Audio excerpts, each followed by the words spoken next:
The sun begins its slow descent over the highlands of Ethiopia, casting a long and amber glow across the rugged peaks that cradle the beginning of a journey. Here, high above the world, the air is thin and crisp, carrying the faint, clean scent of crushed stone and highland herbs. It is a quiet place, where the wind hums a low melody through the tall grasses, and the only sound is the rhythmic trickling of water over ancient basalt rocks. This is the birthplace of the Blue Nile, a river born from the summer rains that gather in the high basins, pooling into the vast, mirror-like expanse of Lake Tana. Imagine the surface of this water, so still that it reflects the soft purple of the twilight sky, broken only by the gentle ripples of a fisherman's reed boat as it glides toward the shore. The water here is cool and deep, a dark sapphire blue that holds the secrets of the mountains. It begins its long path not with a roar, but with a steady, patient pulse, overflowing the rim of the lake and winding through the green valleys. As it moves, it gathers strength, tumbling over smooth stones and sliding under the shadows of broad-leafed trees where the earth smells of damp moss and rich, dark soil. The river is a traveler, unhurried and constant, carrying with it the fine, silken silt of the volcanic earth, a gift of nourishment it will bear for thousands of miles. It flows through deep gorges where the light filters down in soft, golden shafts illuminating the mist that rises from the water like a slow-moving breath. There is a profound peace in this movement, a sense of a world that has functioned in this exact way for millions of years. Rhythmic and reliable, the water flows over the smooth curves of the riverbed, polished by time into shapes that feel soft to the touch. And the sound is a constant, low-frequency hum that vibrates through the very ground. Further to the west, in the heart of the continent, another story is beginning in a landscape of vast, rolling plains and ancient forests.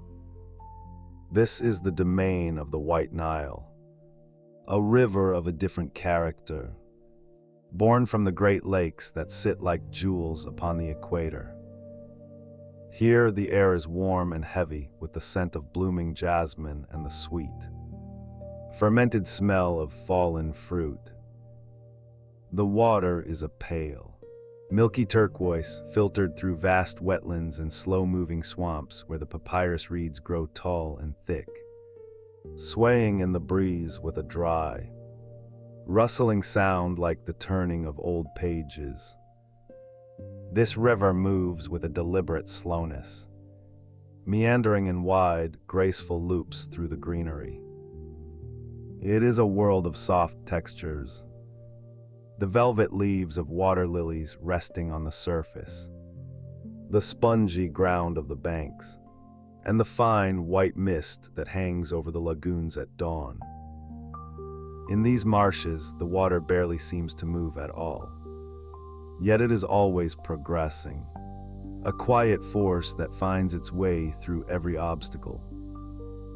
The light here is diffused and gentle, softened by the thick canopy of trees and the hazy humidity of the afternoon. It is a place where time feels suspended, where the only clock is the slow rise and fall of the river's height with the passing seasons. The White Nile carries with it the warmth of the sun-drenched plains, a steady and reliable flow that has sustained life since the first seeds took root in the mud. It is a gentle giant of a river, patient and enduring, carving a path through the soft earth with a touch that is almost tender. As these two great veins of water move toward one another, the landscape begins to change, softening into the vast, open reaches of the desert. The mountains recede into the distance, becoming blue silhouettes against the horizon. And the air grows drier, smelling of sun-warmed sand and the faint, metallic tang of the earth. The blue Nile and the white Nile are drawn toward a single point, a meeting place that has been a sanctuary for travelers and settlers for centuries. Imagine the city of Khartoum, where the two rivers finally touch. The meeting is not a collision, but a slow and graceful merging, like two threads of silk being woven into a single cord. From above, you can see the distinct colors of the two waters as they run side by side for a time.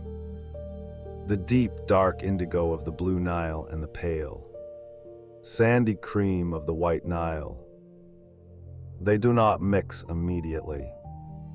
They travel together in a long, beautiful ribbon of contrast, a visual reminder of their different origins. There is a profound stillness at this confluence, a sense of completion. The two rivers have found one another, and in doing so, they become something greater than they were alone. The sound of the water here is a deep, resonant murmur, the combined voices of the mountains and the plains speaking in a language of fluid motion.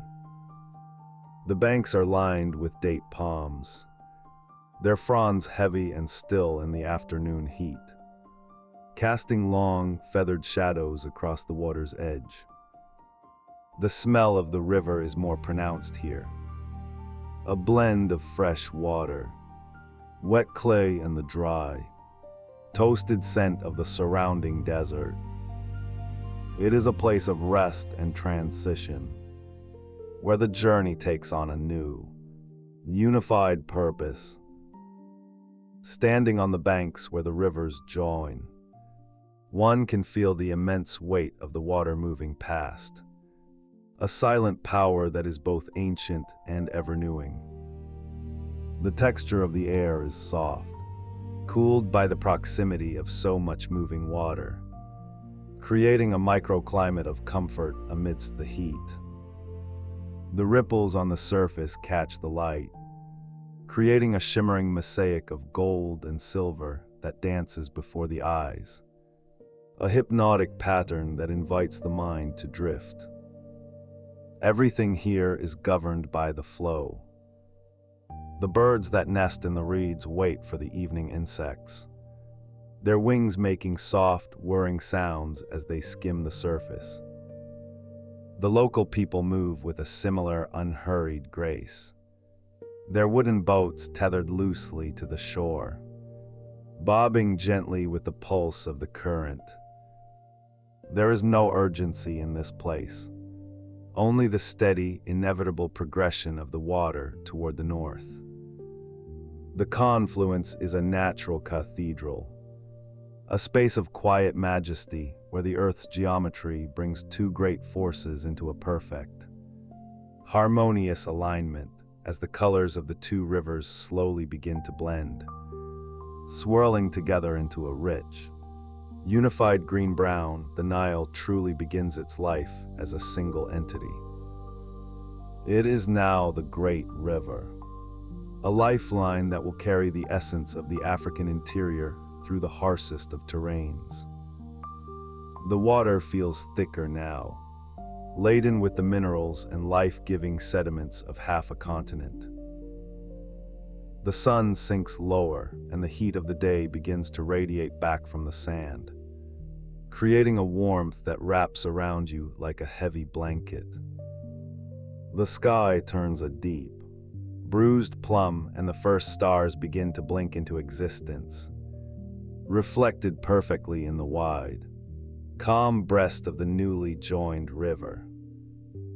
The sound of the water changes at night, becoming more intimate, a series of soft laps and gurgles against the muddy banks.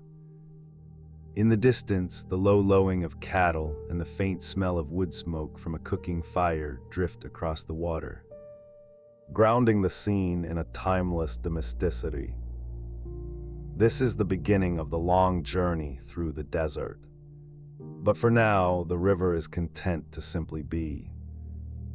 It flows with a quiet confidence, its surface as smooth as polished glass, carrying the memories of the Ethiopian peaks and the equatorial forests into the heart of the dry lands. The rhythm of the river is the rhythm of a heartbeat. Slow and steady, a pulse that calms the spirit and stills the mind. You can almost feel the water moving beneath you, a gentle, rocking motion that lulls the world into a state of profound relaxation. The landscape is vast, but the river makes it intimate, a silver thread that connects the distant mountains to the sea. As we leave the confluence behind, the river stretches out wide and welcoming, heading into the vast reaches of the northern plains. The banks are soft and low, lined with a fringe of green that seems to glow against the darkening sand.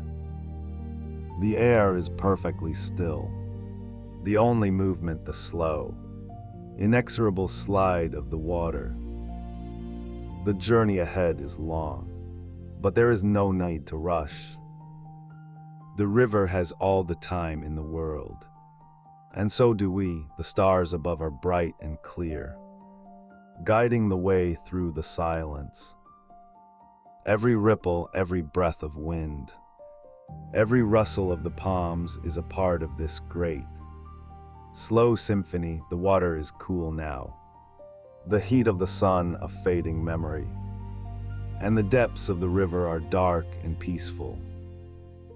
We are moving with the current, letting the water take the lead, drifting into the quiet heart of the night. The two rivers have become one, their differences dissolved into a single, steady flow that promises continuity and life.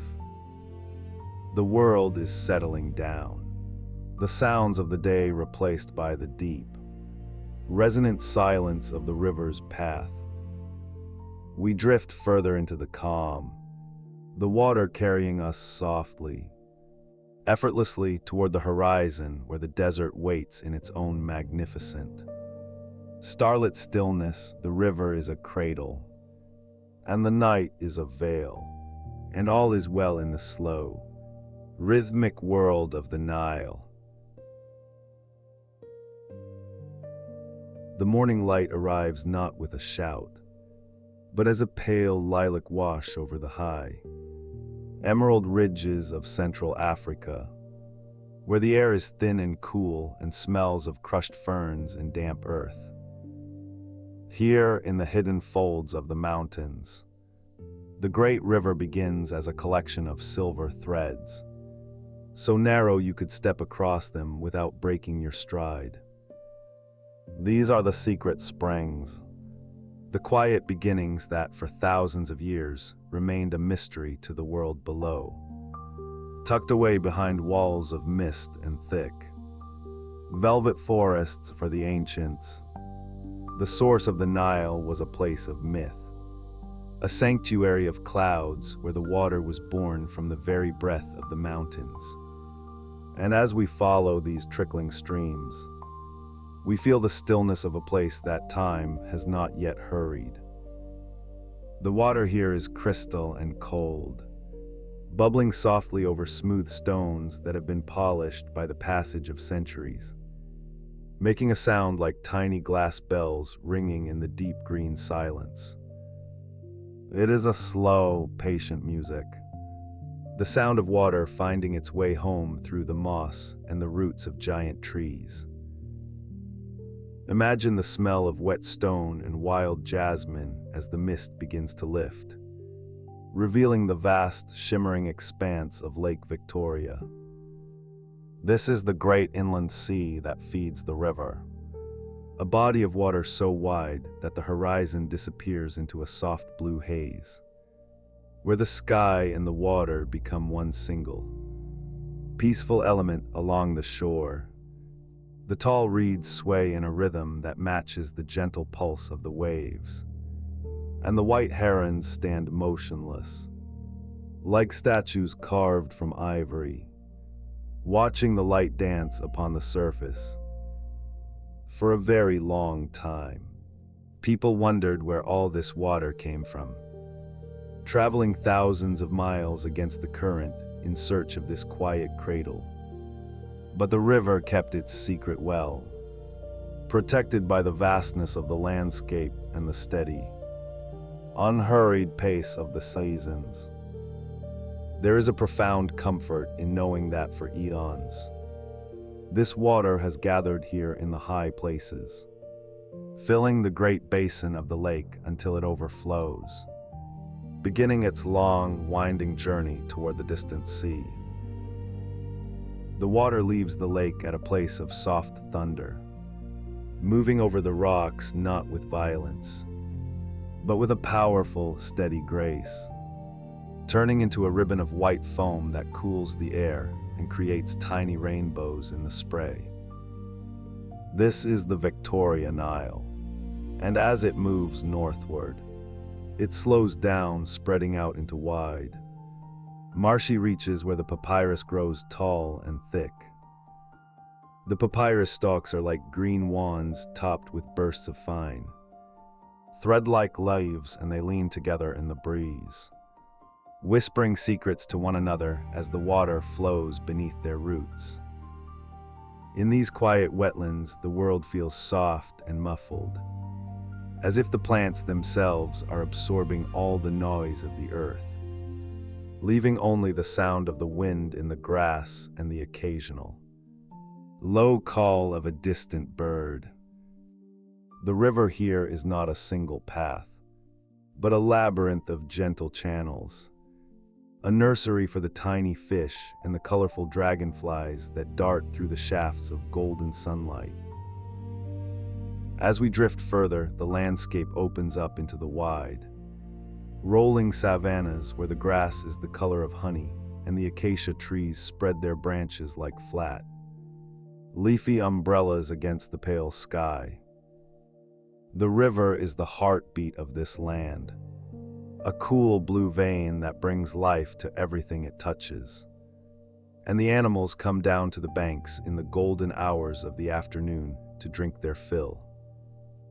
You can almost feel the warmth of the sun-baked earth and the dry, sweet scent of the tall grass as the elephants move in a slow, rhythmic procession toward the water's edge.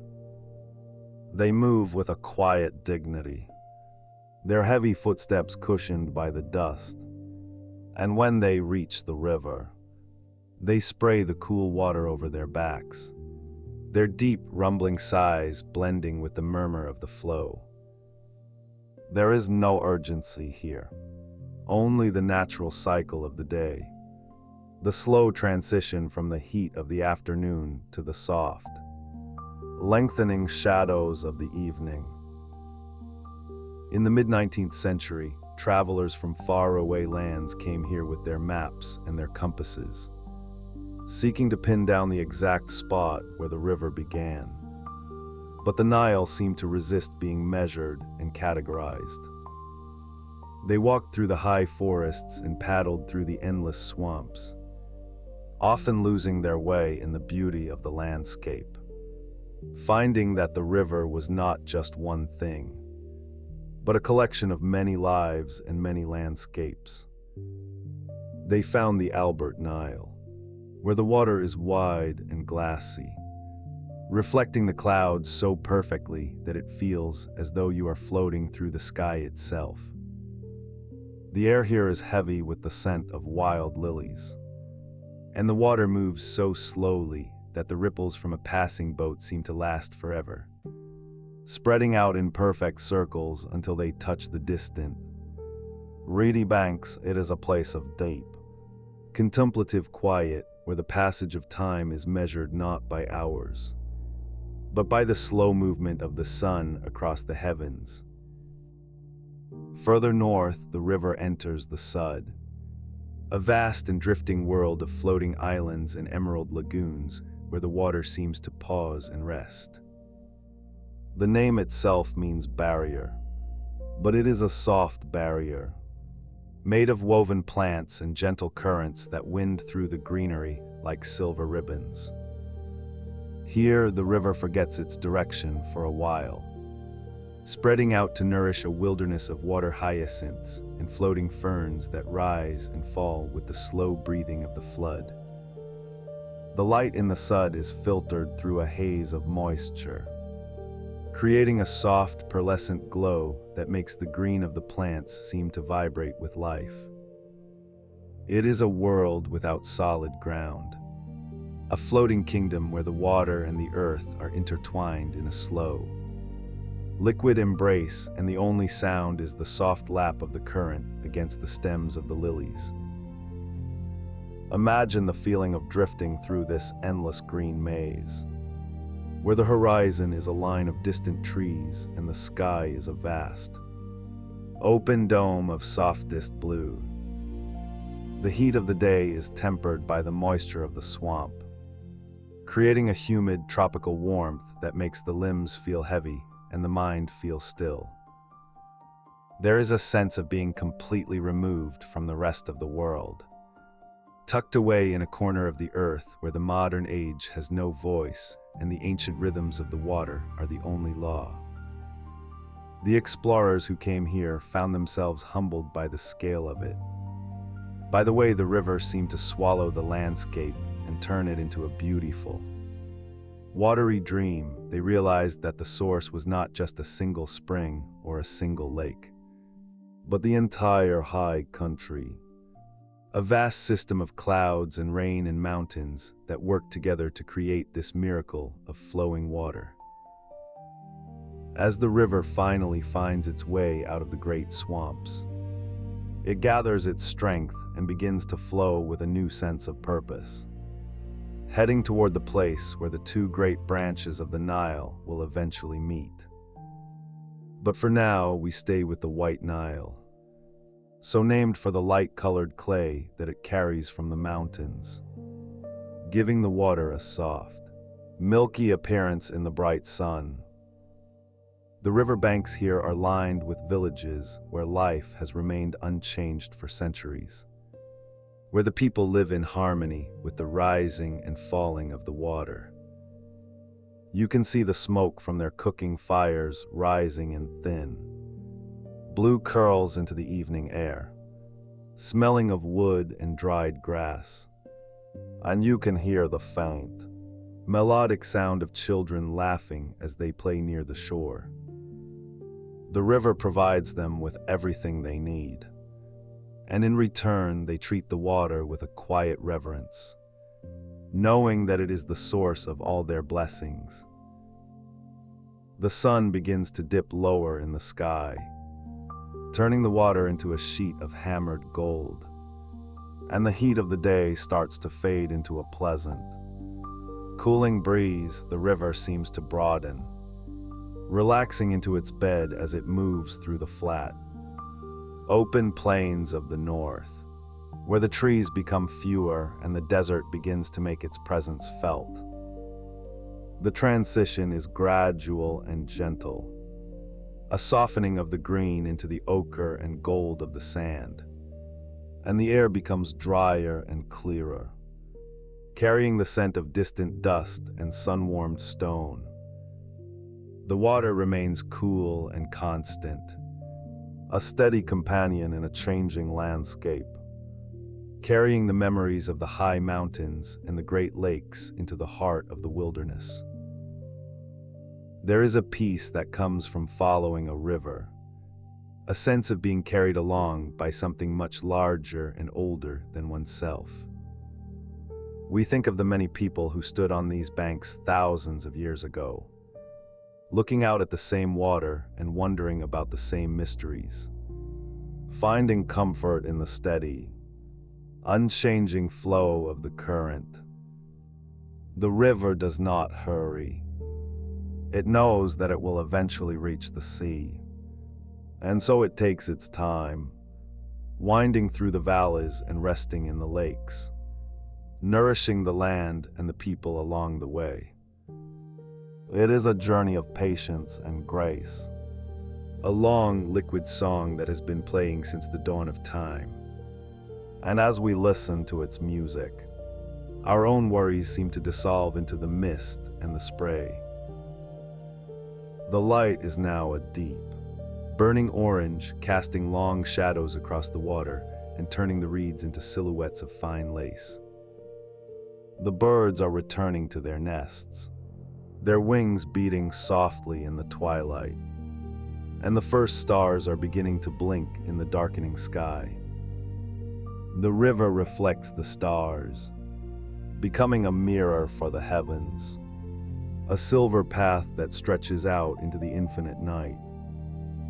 We feel the coolness of the evening air on our skin, a refreshing contrast to the warmth of the day, and we settle into the gentle rocking motion of the water, letting the rhythm of the Nile guide us into a state of deep, undisturbed rest. As the White Nile continues its northward journey, it prepares to meet its sibling, the Blue Nile, which descends from the rugged highlands of the east.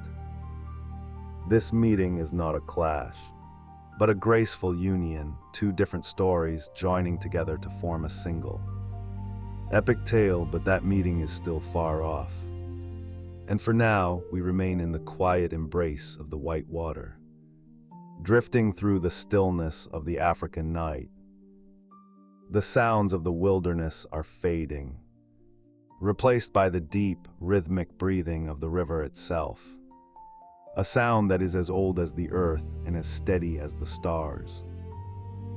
The water is a blanket, the night is a sanctuary, and the long journey continues with a quiet, unwavering confidence. The mountains where we began are now far behind us, wrapped in their cloaks of mist and silence, and the great lakes are resting under the light of the moon. The river carries the essence of those high, lonely places, bringing the coolness of the springs to the warmth of the plains. It is a bridge between worlds, a thread that connects the heart of the continent to the distant shores of the north. And as we float along its surface, we feel that connection in every ripple and every breath of wind.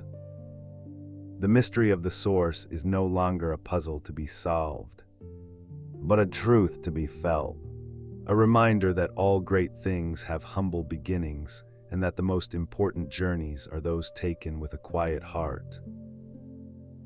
The air is now still and fragrant with the scent of the river, a mix of fresh water and growing things and the cooling earth. The stars above are bright and steady, guiding the water on its way, and the moon casts a soft, silver glow over the landscape, turning the world into a study in light and shadow. We are moving toward a place of confluence, a place where the river grows even stronger and more majestic. But there is no night to hurry. The night is long and the water is patient, and the path ahead is clear and peaceful. As we drift deeper into the night, the river seems to grow even quieter, the sound of the water becoming a low, soothing hum that vibrates through the hull of our imagined boat.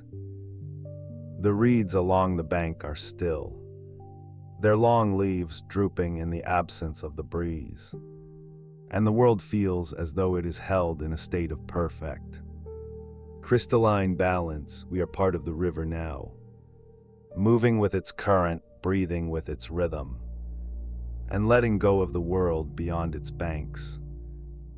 The journey is the destination, and the destination is peace, a slow and steady drifting toward the horizon where the sky meets the water in a kiss of silver light. The shadows of the acacia trees stretch out over the water like long, protective arms, and the distant call of a night bird is the only sound that punctures the velvet silence.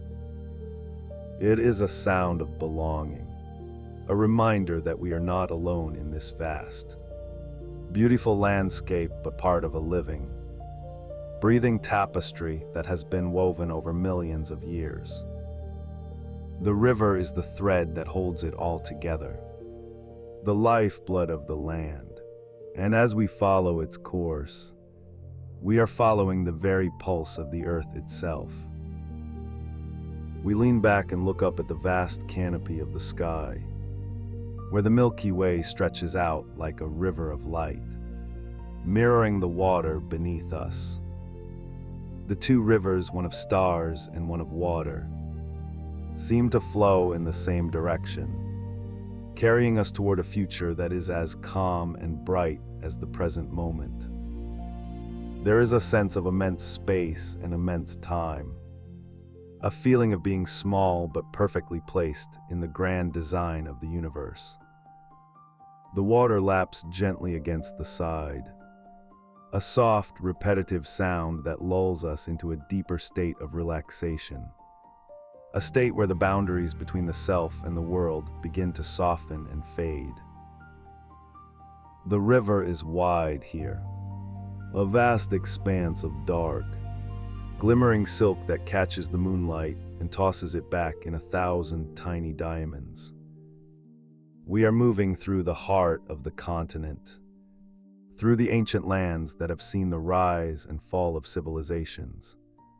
Yet the river remains unchanged, a constant presence in a world of flux. It is a source of strength and a source of solace, a reminder that there is a steady path through even the most complex landscapes, if only we are patient enough to find it. As we prepare to move toward the next chapter of our journey, the meeting of the two great Niles, we carry with us the stillness of the springs and the vastness of the lakes. We carry the memory of the green mountains and the golden savannas, the scent of the papyrus and the sound of the hidden waterfalls. The river is gathering itself, preparing for the great union that lies ahead. But it does so with a quiet dignity, a slow and measured grace that invites us to stay in this moment for just a little longer. The water is cool, the night is kind, and the journey continues in the soft, silver light of the moon, moving ever closer to the heart of the mystery.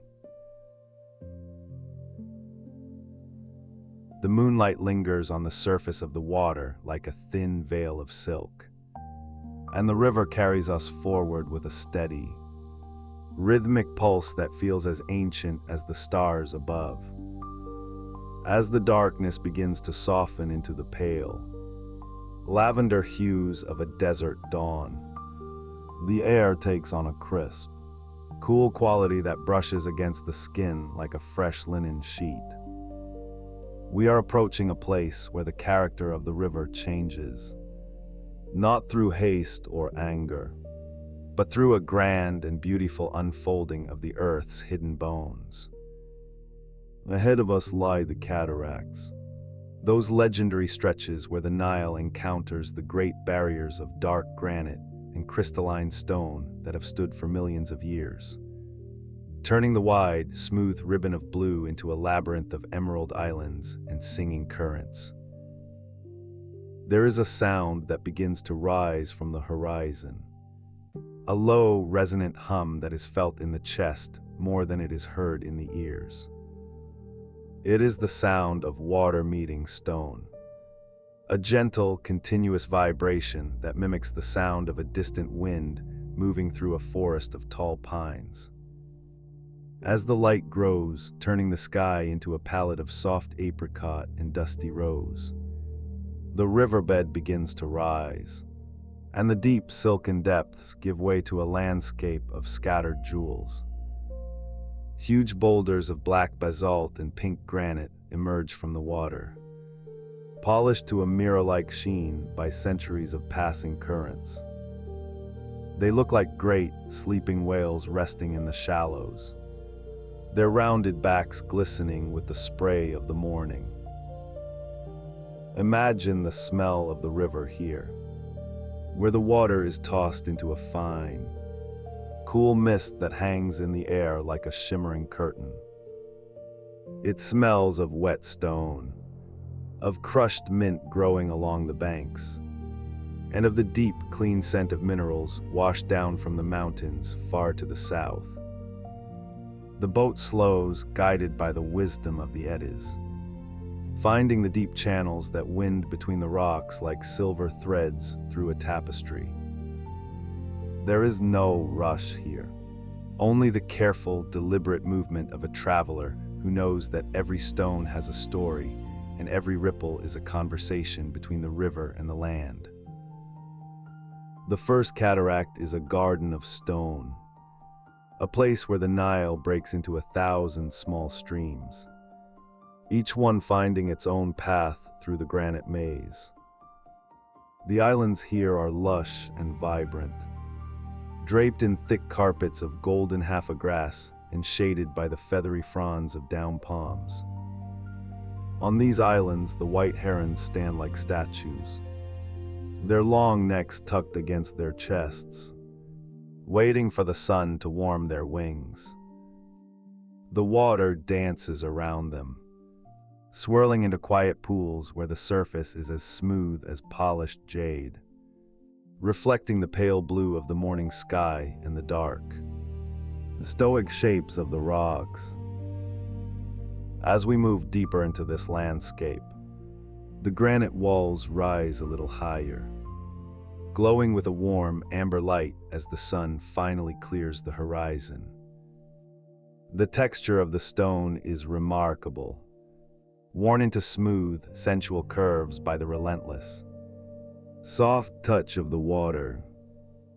You can almost feel the smoothness under your fingertips, the coolness of the rock that has spent the night in the shadows, now beginning to soak up the first gentle rays of heat.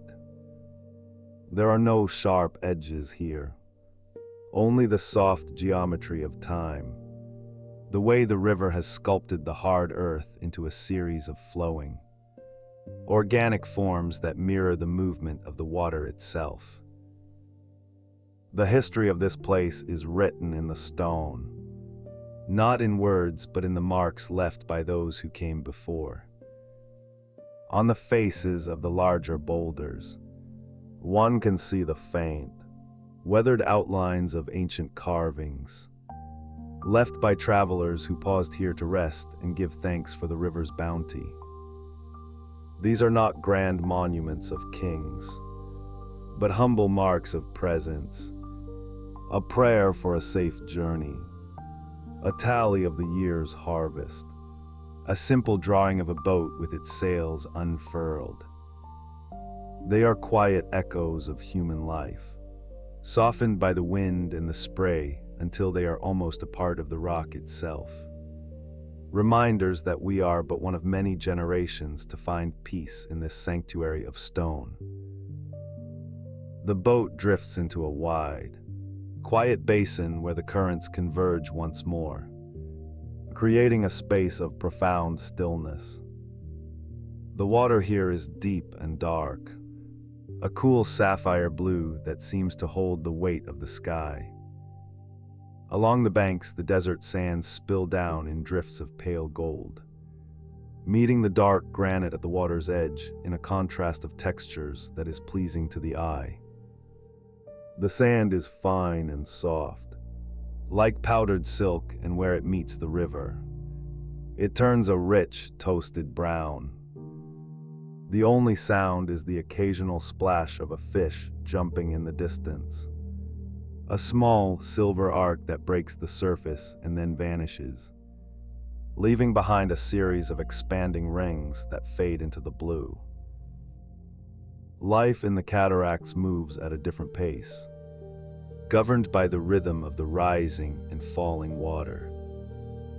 In the small villages that cling to the rocky shores, the houses are built of sun-dried mud bricks, their walls painted in soft shades of cream and ochre. The courtyards are swept clean, and the scent of baking bread drifts on the breeze, a warm, yeasty aroma that speaks of home and comfort. The people here have lived in harmony with the rapids for thousands of years, building their lives around the narrow strips of fertile silt that the river leaves behind in the crevices of the rocks. They move with a quiet grace, their colorful robes catching the light as they tend to their small patches of onions, likes and fragrant clover. As the morning progresses, the heat of the sun remains gentle, a soft warmth that settles on the shoulders like a heavy blanket. The river continues its work, endlessly polishing the granite, creating small whirlpools that spin like glass tops in the shadows of the boulders. There is a sense of immense stability here, a feeling that this landscape has remained unchanged for eons and will remain so for eons to come. The cataracts are the anchors of the Nile, the places where the river proves its strength not through speed, but through persistence, slowly wearing down the hardest obstacles until they become beautiful. We pass a small grove of acacia trees, their delicate fern-like leaves casting a dappled shade over the water. The yellow blossoms of the acacia give off a faint, honey-like fragrance that mixes with the damp smell of the river reeds. Beneath the trees, the water is cool and dark, a hiding place for the small, brightly colored birds that flit between the branches, their songs a series of soft, liquid notes that blend into the background hum of the rapids. Everything is in balance, a delicate ecosystem where the stone, the water, and the life they support exist in a state of quiet, mutual respect. Further along, the river opens up again, and we see the remnants of ancient quarries where the granite was once harvested. The marks of the old tools are still visible, long straight lines where wedges were driven into the stone to split it along its natural grain. But even these man-made scars have been softened by time, the edges rounded by the wind and the surfaces covered in a thin, dark patina of desert varnish. It is a place of rest, where the labor of the past has been reclaimed by the silence of the present. The great blocks of stone that were never moved remain where they fell, becoming part of the landscape once more, providing perches for the kingfishers and shade for the lizards that sun themselves on the flat surfaces. The boat enters a narrow passage where the granite walls close in, creating a hallway of cool shadow. The air here is noticeably lower in temperature, and the sound of the water becomes a soft, echoing whisper. The walls are high and smooth, rising up to meet the strip of bright blue sky far above. As we glide through this corridor, the world outside seems to fade away, leaving only the gentle lap of the water against the hull and the sight of the dark, ancient stone passing slowly by. It is a moment of deep interiority, a space for reflection where the mind can wander as freely as the river, untethered from the concerns of the day. Emerging from the shadow, we find ourselves in a wide expanse of water dotted with hundreds of tiny, rocky islets. Some are no larger than a tabletop, while others support a single, lonely palm tree that leans out over the water as if to drink. The sunlight sparkles on the ripples, creating a million tiny diamonds that dance and shimmer with every movement of the breeze. It is a landscape of infinite variety, a playground of light and shadow where the river seems to be enjoying its own complexity. The water is so clear here that you can see the smooth pebbles on the bottom, each one a different shade of gray, brown or pink, settled into the soft embrace of the river sand. The boat finds a quiet cove where the water is almost entirely still, and we pause for a moment to simply be. The silence is not an absence of sound, but a fullness of peace. The sound of the earth breathing, the sound of the water settling, the sound of the world at rest. The reeds along the shore sway ever so slightly, their tawny heads nodding in the breeze.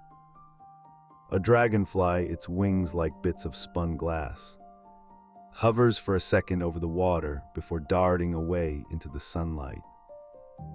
In this place, time feels like a circular thing, a slow rotation of seasons and tides that brings a profound sense of security. As the sun begins its slow descent toward the afternoon, the colors of the cataracts deepen. The pink granite turns to a rich, glowing rose, and the black basalt takes on a velvety depth. The shadows stretch out across the water, long and cool, reaching toward the opposite shore like fingers of indigo.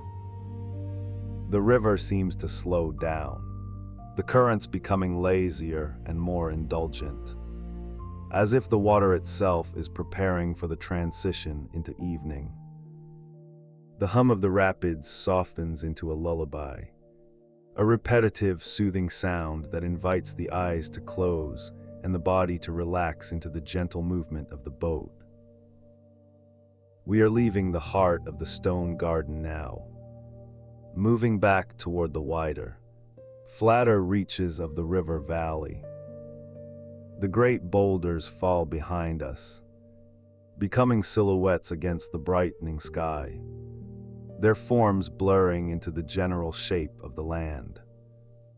The river regathers itself, pulling its many wandering streams back into a single, powerful flow, but it carries with it the memory of the rocks.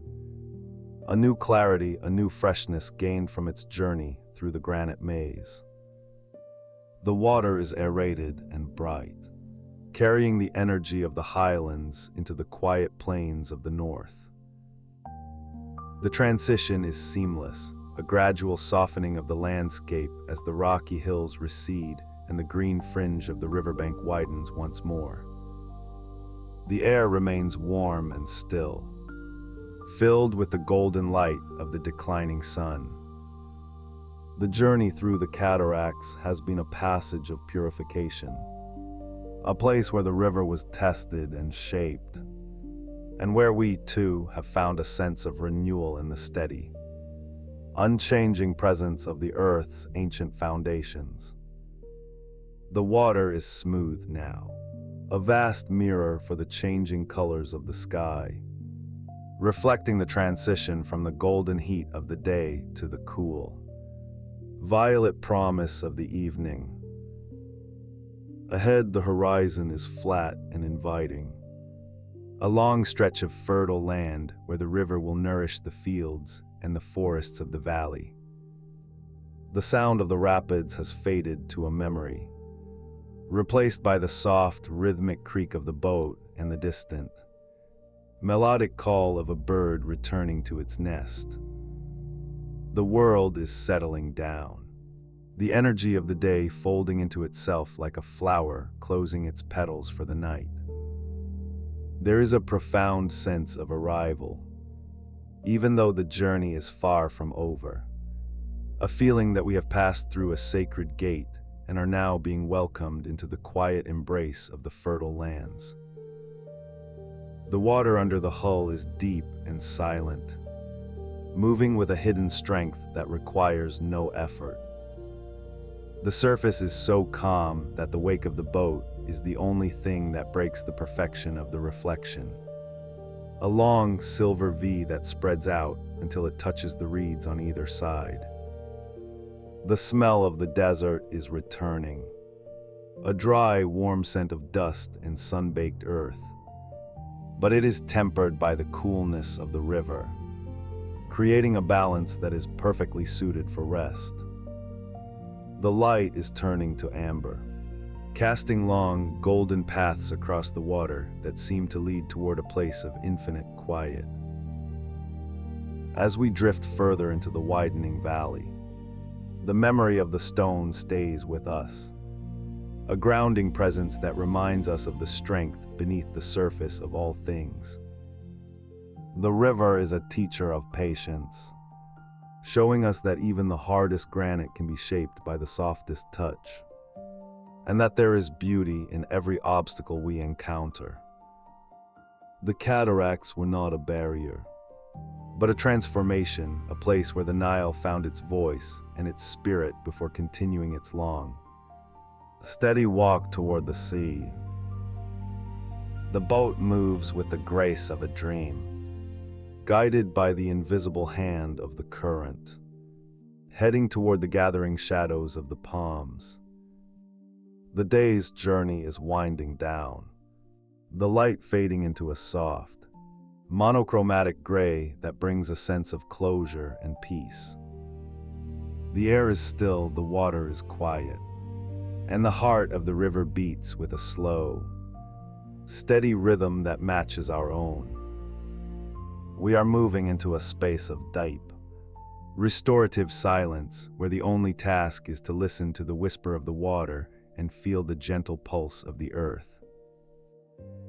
The horizon begins to blur, the line between the sky and the land disappearing into a soft, hazy violet. The stars are beginning to peek through the canopy of the atmosphere, tiny points of light that promise a night of clear, cold beauty. The river reflects them all, becoming a second sky, a liquid universe that carries us forward into the deepening calm. The journey continues, but the pace is now one of total surrender to the quietude of the evening. A slow drift into the soft, dark velvet of the coming night. The velvet night gives way to a morning that is not quite blue and not quite gold, but a soft, pearly gray that rests upon the water like a thin silk sheet. As the light grows, it does so without hurry, spreading across the horizon in a slow, pale wash that reveals the river has changed its character while we slept. The water is no longer a dark mirror, but has taken on a rich, earthy hue, a deep terracotta red that signals the arrival of the great gift. We are witnessing the beginning of the inundation, a seasonal breath that the earth takes every year, as regular and as gentle as a heartbeat. The air carries a new scent now, the smell of wet stone and crushed herbs, a fragrance that speaks of distant mountains and rain that fell weeks ago in places far beyond the horizon. It is a cooling, heavy scent that settles in the lungs and brings a sense of profound quietude, a feeling that the world is being replenished by a force that is both ancient and immensely patient. To understand this flood is to understand the art of waiting, for the Nile does not rush its arrival. It rises with a dignified slowness, an inch by an inch, filling the low-lying hollows and creeping into the dry, cracked veins of the earth. Imagine the sound of the water as it first touches the parched soil, a soft, rhythmic hissing like a long, satisfied sigh as the dust is turned to cool. Dark mud, there is no violence in this rising, no crashing waves or sudden surges, but rather a steady, rhythmic expansion that feels like the river is simply making itself comfortable, stretching its limbs across the valley floor. The water moves through the reeds with a gentle rustle, a sound like dry paper being folded, as the stalks lean into the current and sway in a slow, underwater dance. We drift now over fields that were, only days ago, golden with stubble and hot to the touch, but are now becoming a shallow, shimmering inland sea, reflecting the vastness of the sky in a way that makes the world feel twice as large and twice as quiet. The people of this valley have spent their lives in harmony with this rhythm, preparing for the water with a calm, methodical grace that has remained unchanged for thousands of years. In the small villages that sit upon the higher ground, the pace of life slows down as the fields disappear beneath the surface. There is a sense of communal rest, a time for the repairing of nets and the weaving of baskets, as the heavy work of the sun is replaced by the quiet crafts of the shade. You can almost hear the rhythmic click of wooden looms and the soft scrape of a potter's wheel, sounds that blend into the natural hum of the riverside. The smoke from the cooking fires rises in straight, blue ribbons into the still air, carrying the smell of toasted grain and dried fish, a domestic comfort that anchors the landscape. It is a time of gathering, where the stories of the past are told in low voices while the water laps against the stone embankments, a constant liquid reminder that the river is providing for all who live beside it. As we move further along the banks, we see the ingenious ways the water is invited into the heart of the land. Small channels, hand-dug with patient care, act as quiet pathways for the river, guiding the silt-rich flow into the furthest reaches of the valley. These are not grand feats of engineering, but rather a soft conversation between the people and the earth. A wooden gate is lifted with a dull thud, and the water flows in, a dark and cooling ribbon that brings life to the roots of the palms. The mud here is a miracle of nature, a fine black sediment carried from the volcanic highlands, so soft that it feels like silk between the fingers.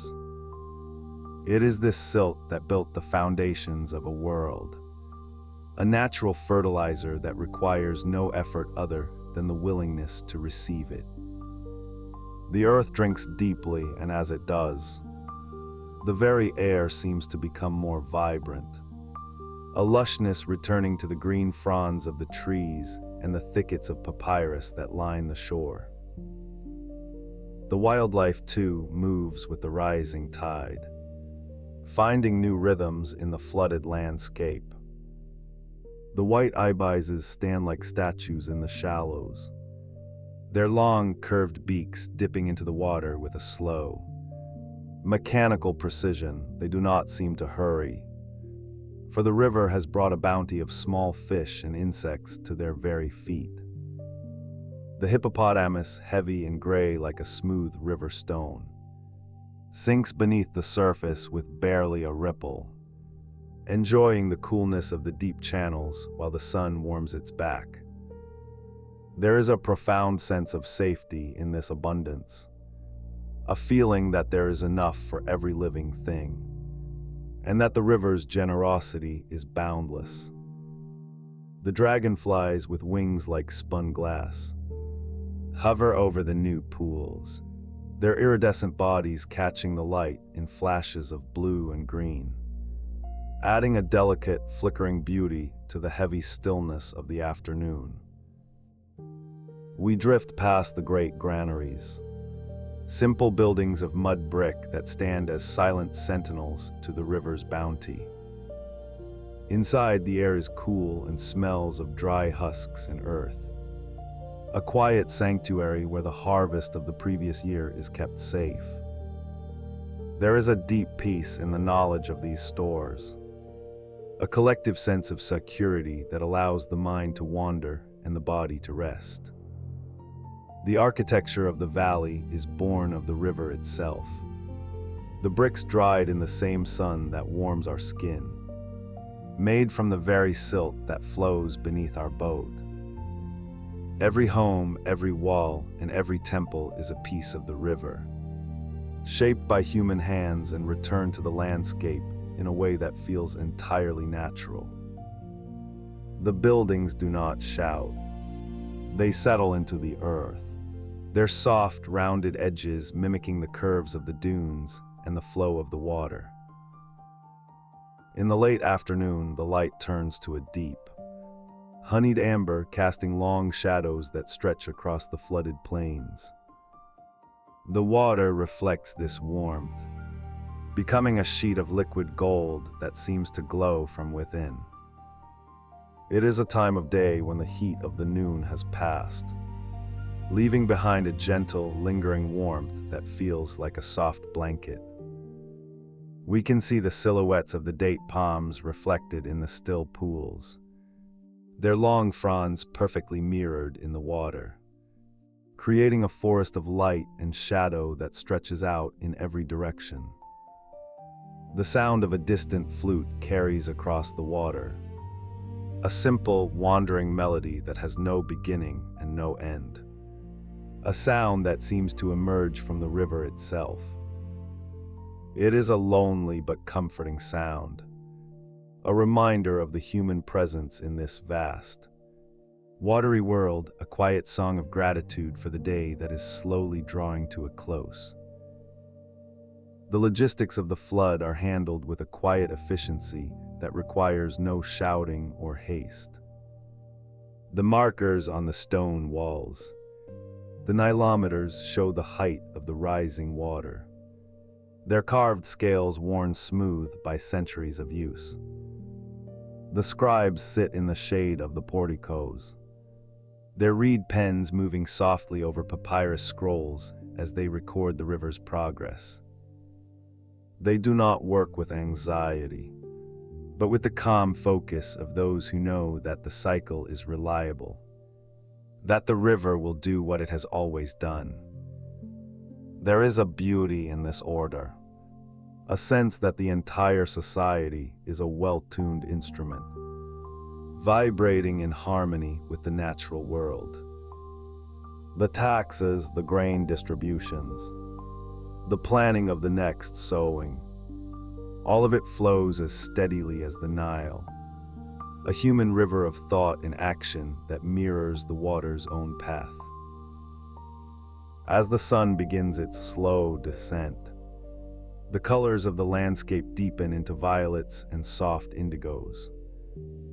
The flooded fields become dark and mysterious, the water losing its transparency and becoming a deep, bottomless blue. The birds return to their roosts in the reeds, their evening calls becoming shorter and softer until they are merely whispers in the dusk. The air grows cooler, a refreshing breeze moving across the water that carries the scent of damp earth and night-blooming jasmine. We feel the boat settle deeper into the current, the movement becoming even more languid, a slow, rhythmic swaying that invites a sense of total relaxation.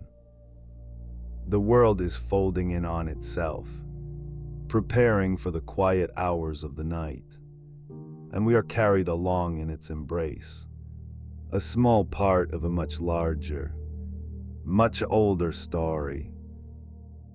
The houses on the banks begin to show the soft, flickering light of oil lamps, small stars of orange that dot the darkening shore. These lights do not pierce the darkness, but rather glow within it, creating pockets of warmth and intimacy in the vastness of the valley. We can imagine the families gathered inside, the low murmur of conversation, the sharing of a simple meal, the feeling of being safe and sheltered while the great river continues its silent work outside. There is no need for clocks here, for the river is the only timepiece that matters, its rising and falling marking the passage of years and generations. The sense of time is stretched thin, becoming something vast and circular, a loop of seasons that brings a profound sense of belonging and peace. We move now into a stretch of the river where the cliffs rise up on either side, their limestone faces glowing with a pale, ghostly light in the moonlight. These cliffs are the guardians of the valley, their solid presence providing a sense of enclosure and protection. The water here is deep and very still, the surface so smooth that it looks like polished obsidian. The only sound is the faint, rhythmic dip of the oars and the occasional splash of a fish. Sounds that only serve to emphasize the deep, velvet silence of the night. The stars above are bright and steady, their reflections dancing in the wake of the boat like tiny silver sparks. It is a moment of absolute clarity, a time when the distractions of the world fall away, leaving only the river, the sky, and the gentle, rhythmic breathing of the earth. The silt that the river brings is not just earth. It is the memory of the mountains, a physical connection to the distant places we have passed.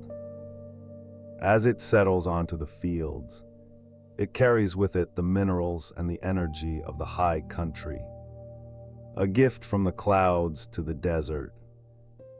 This process of deposition is so quiet, so invisible, yet it is the foundation of everything we see.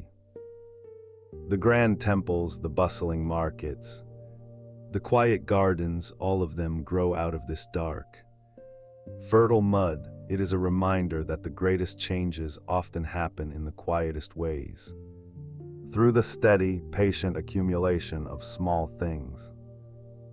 The river does not need to roar to be powerful. Its strength lies in its persistence, in its ability to return year after year, bringing life to a land that would otherwise be stone and sand. As we drift further, the valley widens again, and the sense of space becomes almost overwhelming. The horizon is a long, flat line where the dark earth meets the star-strewn sky, a boundary that seems to dissolve in the dim light. The water feels like a living thing beneath us, a vast, cool muscle that is carrying us forward without effort. We are no longer travelers on the river, but a part of the river itself, moving with its current, breathing with its rhythm. The worries of the day, the small anxieties of life, are washed away by the steady, cooling flow, replaced by a sense of immense, quiet gratitude the river has provided. The earth has received and the world is at rest. The transition from the flood to the planting season is a slow and graceful one, a gradual receding of the waters that leaves behind a transformed landscape. We can already see the edges of the fields beginning to emerge, the mud glistening in the moonlight like wet ink. In a few weeks, this dark expanse will be covered in the vibrant green of new shoots, a carpet of life that will stretch as far as the eye can see. But for now, we remain in the time of the water, a time of suspension and stillness. The river is still high, still full of the promise of the future, and we are content to drift in this moment of abundance, surrounded by the cool, dark peace of the inundation. The air is now completely still, the breeze having died down to a faint, cooling touch on the skin. The smell of the river is at its strongest here, a mix of wet earth, green plants and the clean, metallic scent of deep water. It is a smell that feels like home, a primal fragrance that speaks of safety and sustenance. We lean back against the wooden hull of the boat, the grain of the timber smooth against our shoulders, and watch the stars as they slowly wheel across the sky. The movement of the boat is so slight, so gentle that it feels as though we are floating in the air itself, suspended between the dark water and the darker sky. The ancient stories tell of the river as a god, a being of immense kindness and predictable habits. Standing here in the heart of the flood, it is easy to understand why. There is a benevolence in the water, a sense that it is not just a physical force, but a conscious provider, the way it fills the canals, the way it softens the hard ground, the way it brings a cooling relief to the heat-soaked valley. All of it feels like an act of care. We are the recipients of this care, drifting on the surface of a miracle that has been repeating itself since the beginning of time. The river does not ask for anything in return. It simply flows, a constant, liquid reminder of the enduring power of nature to heal and to renew. As we look toward the horizon, we see the first faint hints of the coming dawn, a pale violet light that begins to dissolve the stars. But there is no rush to meet the day. The river moves at its own pace, and we move with it, a slow and steady journey toward the morning. The water is still dark, the fields are still flooded, and the world is still wrapped in a profound and healing silence. We feel a deep sense of weightiness in our limbs, a comfortable tiredness that comes from a day spent in the presence of something vast and beautiful. The rhythm of the water is a lullaby, a soft, liquid song that tells us that all is well, that the river is constant, and that the earth is once again being made new. The boat drifts toward a small cluster of palms, their silhouettes standing out against the lightening sky. The water here is shallow and clear, and we can see the ripples created by our passage as they spread out toward the shore.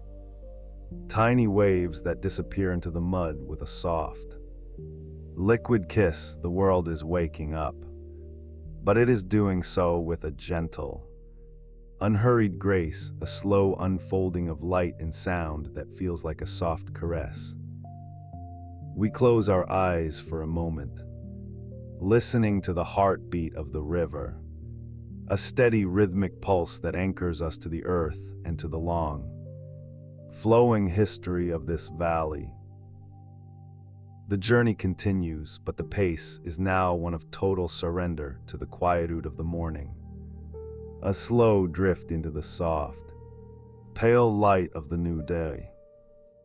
The water remains our constant companion, a cool and steady presence that guides us through a landscape that is both ancient and eternally young. As the light grows, the red hue of the floodwater becomes more vibrant, a rich and earthy color that speaks of the life it carries within it. We are moving through a world that has been washed clean, a world that is ready to begin the cycle once again. And we are content to be a part of this slow, beautiful turning. The river flows on, silent and sure, carrying us toward the next bend, where the temples of the gods wait in the golden light of the rising sun as the sky transitions from the softest lilac to a vast and cloudless blue. We glide now beyond the greenery of the riverbanks, where the papyrus reeds sway in the wake of our passing, and we turn our gaze outward, beyond the narrow ribbon of life, toward the great silence of the desert that stretches forever to the east and the west. Here the world changes its texture, moving from the wet, dark earth of the valley to the dry, warm embrace of the sand. It is a land of stillness, a kingdom of light where time seems to hold its breath, and the only sound is the faint whistle of the wind as it brushes against the crests of the dunes. The desert is not a void, but a place of profound peace, a vast landscape of gold and ochre that cradles the river in a long, quiet sleep. Imagine the sensation of stepping off the boat and feeling the fine, warm dust beneath your feet, a powder so soft it feels like silk against the skin. The air here is different, It is thin and pure, carrying the scent of sun-baked stone and the ancient memory of rain that fell 1,000 years ago. As we walk away from the water's edge, the lush sounds of the river, the splashing of fish, the chatter of kingfishers, the creak of the water wheels, fade into a deep, rhythmic hum of silence. The desert either side of the Nile acts as a guardian, a wide and shimmering wall that protects the valley from the rest of the world, keeping the rhythm of the river constant and undisturbed through the passing of the ages. To the east, the land rises into rugged hills and deep wadis, where the stones are painted in shades of burnt orange and deep violet. These are the mountains of the sun, where the light of the morning first touches the earth. In the coolness of the early hours, the shadows are long and blue, stretching across the valley floor like soft velvet blankets. The rocks here have been smoothed by the wind over millions of years, worn down into gentle curves and rounded peaks that look like sleeping giants resting under the sky.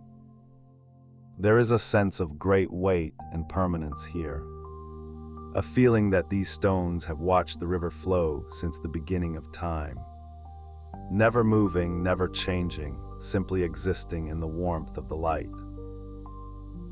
In the small cracks between the boulders, tiny desert plants cling to life, their leaves silvered with fine hairs to catch the morning dew.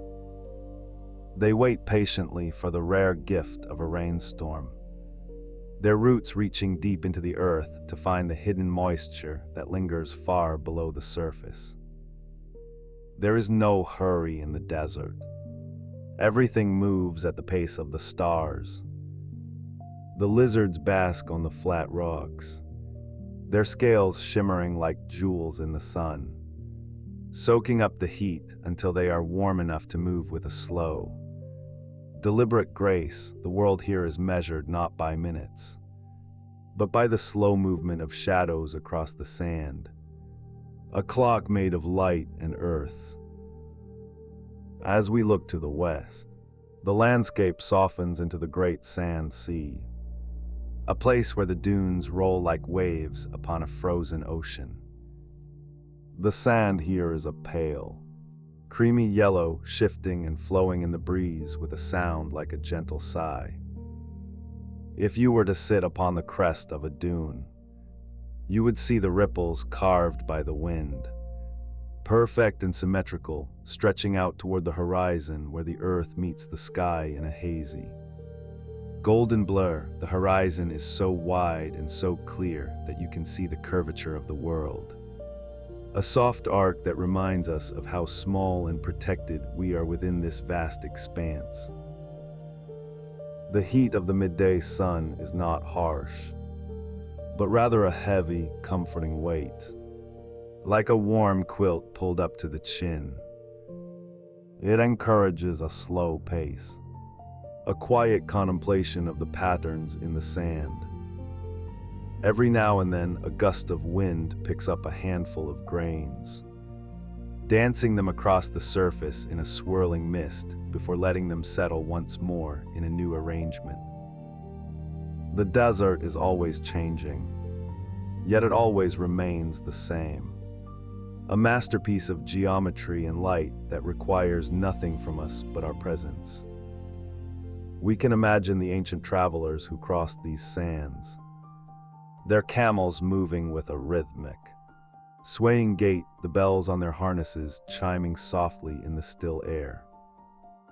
They carried spices and incense, the scents of cinnamon and frankincense trailing behind them like a ghost in the heat. The desert is a place of incredible clarity.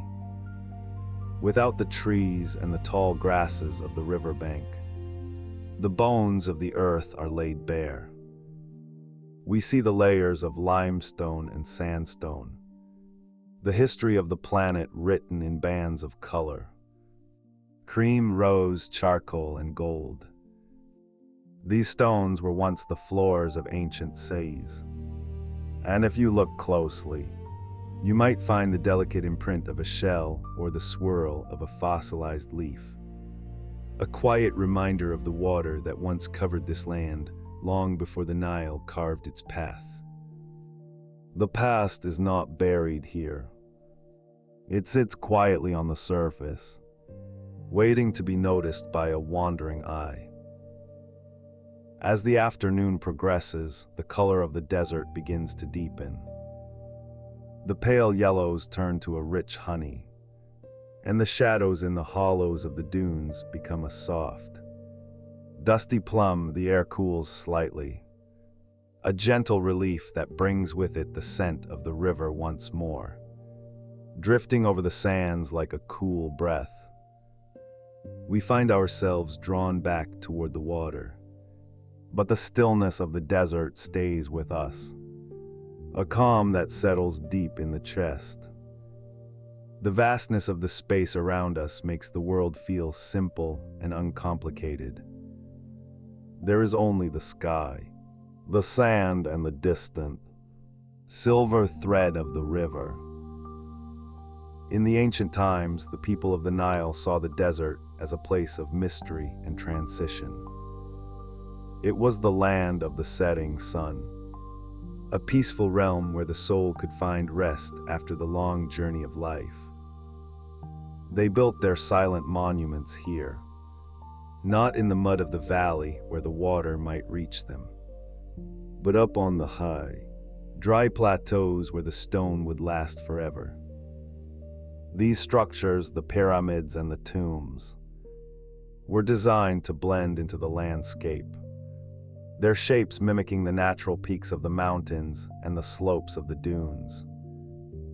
They sit in the desert like quiet observers, their golden surfaces catching the last rays of the day, turning them into beacons of soft, reflected light.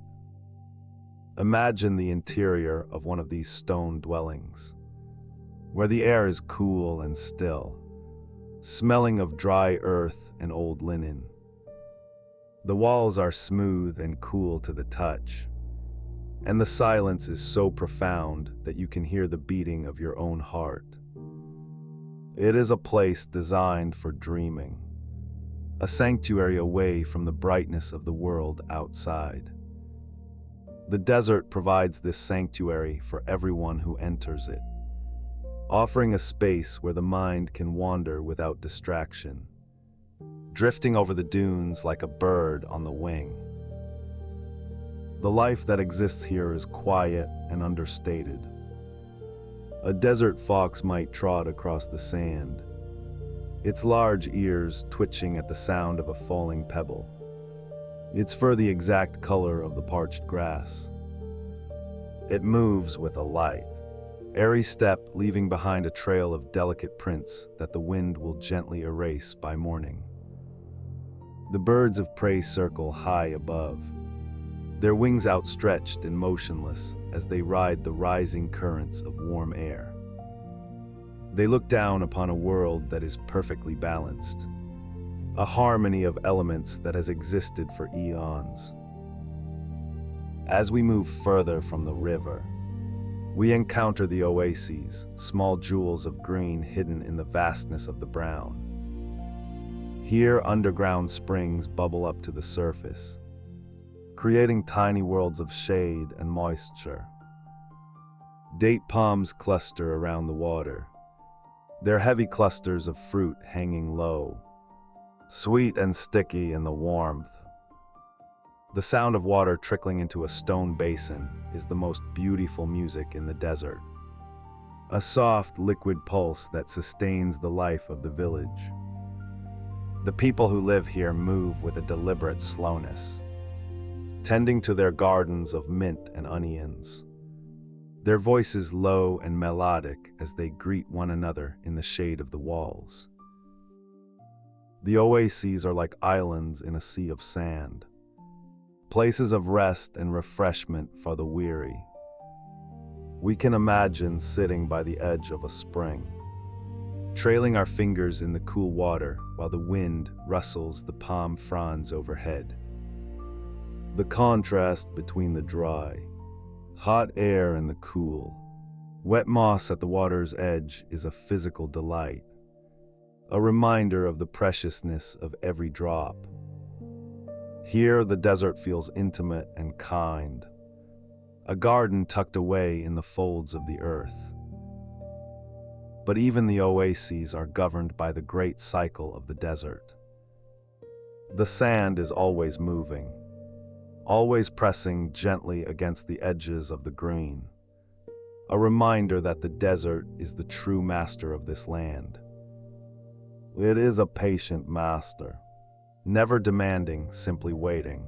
It teaches us the value of endurance and the beauty of simplicity.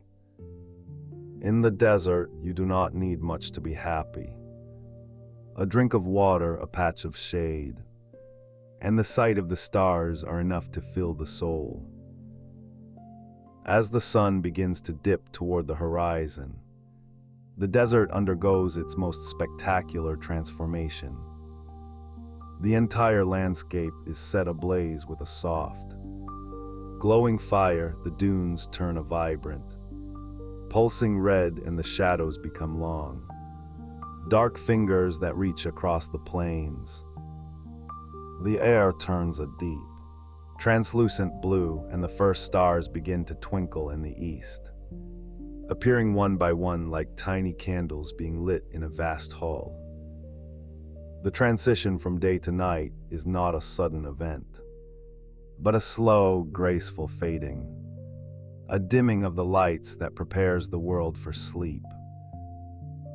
The temperature drops, and the warmth that the stones have soaked up during the day begins to radiate back out, a gentle heat that warms the ankles as we walk. The scent of the desert at night is crisp and clean, with a hint of wild thyme and the cold, metallic smell of the stars. The silence deepens, becoming something tangible, a thick, soft blanket that muffles every sound. The river, somewhere in the distance, is a dark ribbon of silver, reflecting the rising moon. We feel a sense of profound connection to the earth here, a realization that we are part of a very old and very beautiful story. The desert does not judge, and it does not hurry. It simply is. It invites us to let go of our worries and our plans, to breathe in the cool night air and listen to the song of the wind. It is a place where the spirit can expand to fill the horizon, growing as wide and as peaceful as the sands themselves. In this quiet hour, the desert either side of the Nile becomes a place of dreams. The shapes of the rocks become fantastical creatures in the moonlight, and the dunes look like pillows of silver dust. We can imagine the ancient gods walking across these sands, their footsteps leaving no mark, their presence a soft hum in the air. They were the guardians of this land, the ones who ensured that the sun would rise and the river would flow. And in the stillness of the night, their presence feels very near. The desert is a teacher of patience. It shows us that even the hardest stone can be shaped by a gentle breeze, and that life can flourish in the most unlikely of places. It reminds us that there is a time for activity and a time for rest, and that the rest is just as important as the work. As we stand in the center of this vast, moonlit world, we feel a deep sense of gratitude for the silence. It is a gift, a rare and precious thing in a world that is often too loud. The stars above are so bright and so numerous that they seem to crowd the sky, a glittering carpet of light that stretches from one horizon to the other. We can see the Milky Way, a soft, smudged path of white that looks like a river of stars flowing through the heavens, a celestial twin to the Nile below. The ancient astronomers watched these same stars, mapping their movements and finding patterns in the chaos. They knew that the stars were the keys to the seasons, the heralds of the flood that brought life to the valley. As we look up at the constellations, we feel a sense of scale that is both humbling and comforting. The desert and the sky are so large, and we are so small, yet we are held safely in the middle of it all. The night wind is a cool caress, a final lullaby before the world settles into total darkness. The desert is now a place of perfect shadows and soft. Silver highlights a landscape of peace that extends forever in every direction.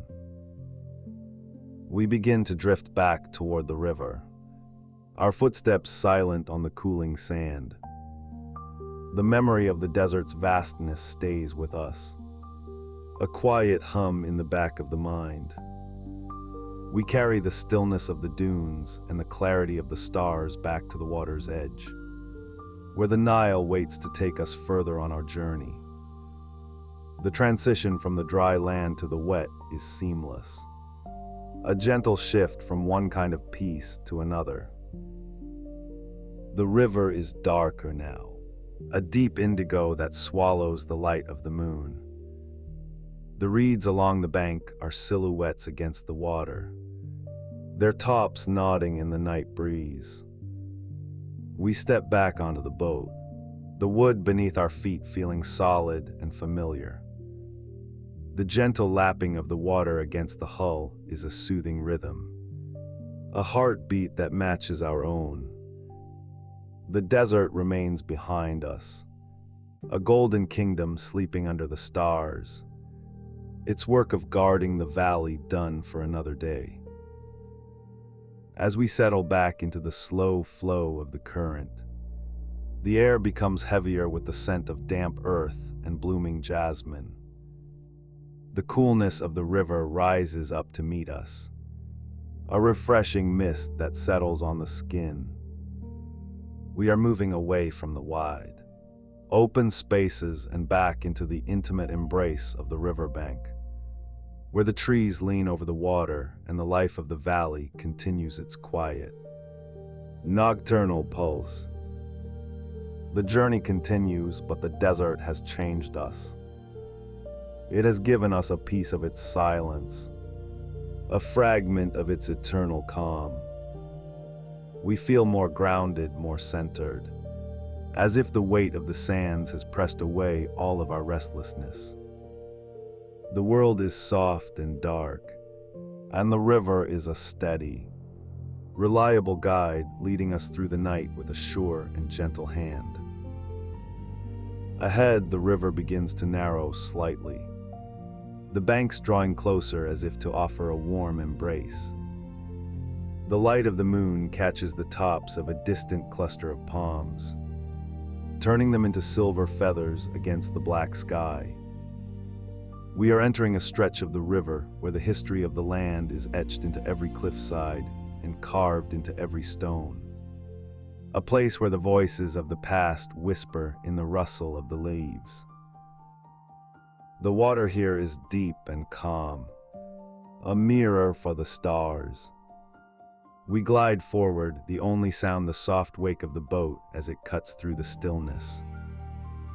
The world is settling down, the desert and the river joining together in a harmony of shadow and light. We are drifting toward a place of ancient wisdom, where the great stones speak of a time when the earth was young and the gods walked among men. And as we move, the air grows even softer, a gentle invitation to close our eyes and let the current carry us into the heart of the night. The river has grown wide now, so wide that the banks seem to lean back and rest against the horizon, surrendering their steep cliffs for the endless, velvet green of the lowlands. We have arrived where the water begins to dream of the sea.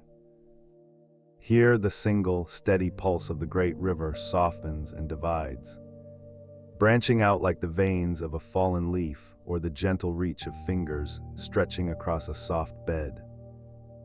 This is the delta, a place where the earth is never quite solid and the water is never in a hurry.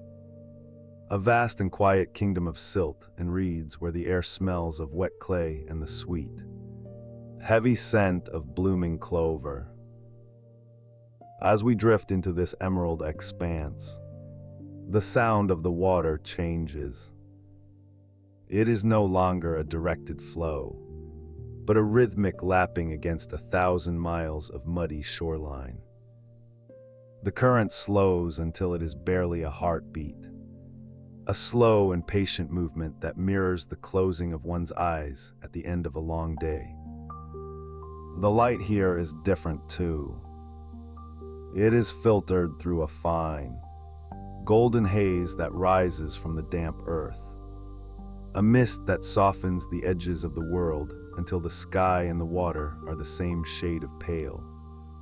Dusty blue, there are no harsh shadows in the delta. Only the long, cool reaches of the afternoon sun as it plays across the tops of the papyrus stalks. Imagine the sound of the wind moving through those reeds.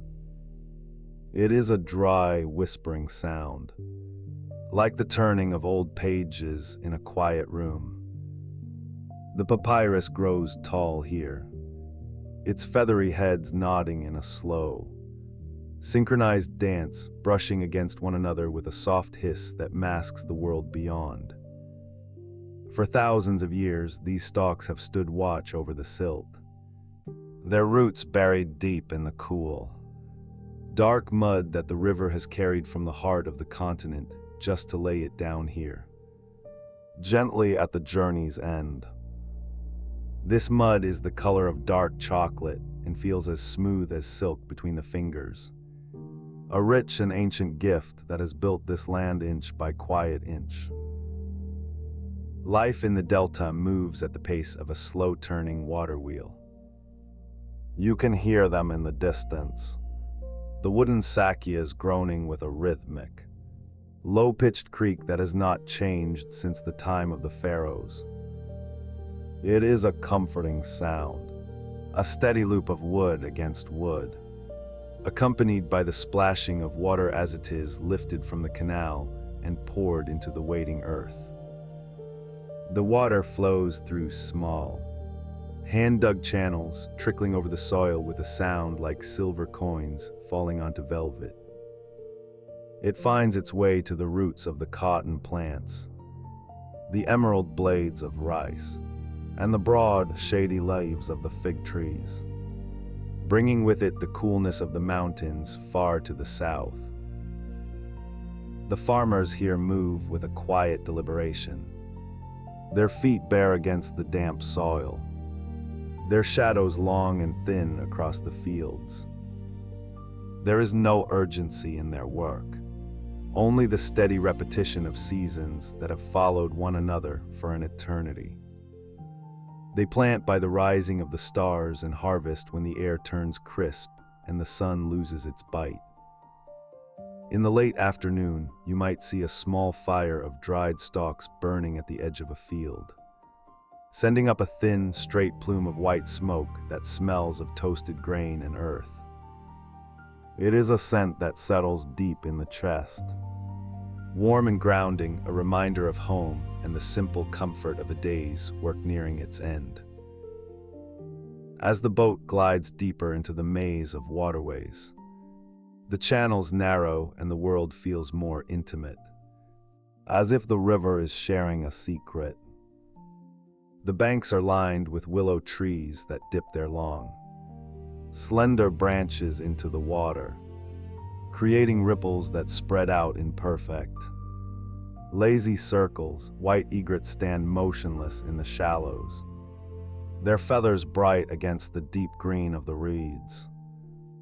They are patient creatures, content to wait for hours in the stillness, their golden eyes reflecting the slow movement of the clouds above. When they finally take flight, it is with a slow, Heavy beat of wings that sounds like a soft rug being shaken out in the wind. A gentle thrumming that fades into the silence.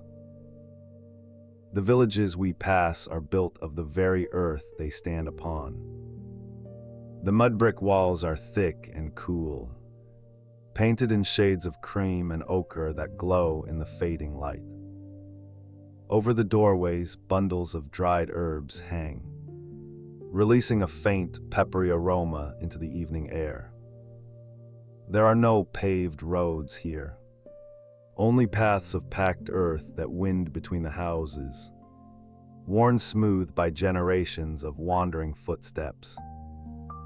At this hour, the goats are being led back to their pens, their small hooves making a rhythmic pattering sound on the ground, a soft percussion that blends with the distant lowing of a water buffalo. The water buffalo is the gentle giant of the delta, a creature of immense strength and even greater stillness.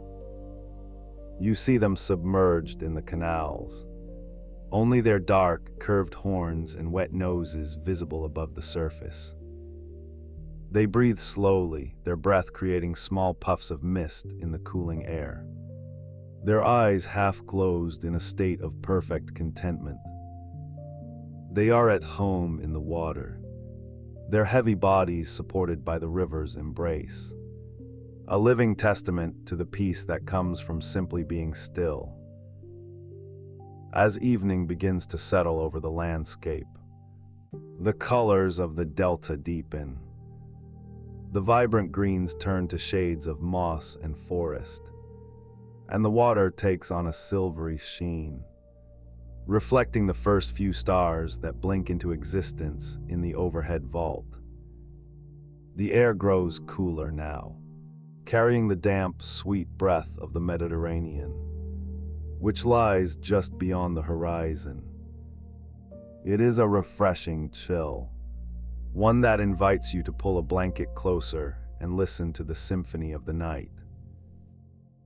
The frogs begin their chorus first, 1,000 tiny voices chirping and drumming from the safety of the reeds. It is a complex, layered sound, a tapestry of noise that somehow feels quieter than silence itself because it is so constant and so natural. It is the sound of the earth breathing.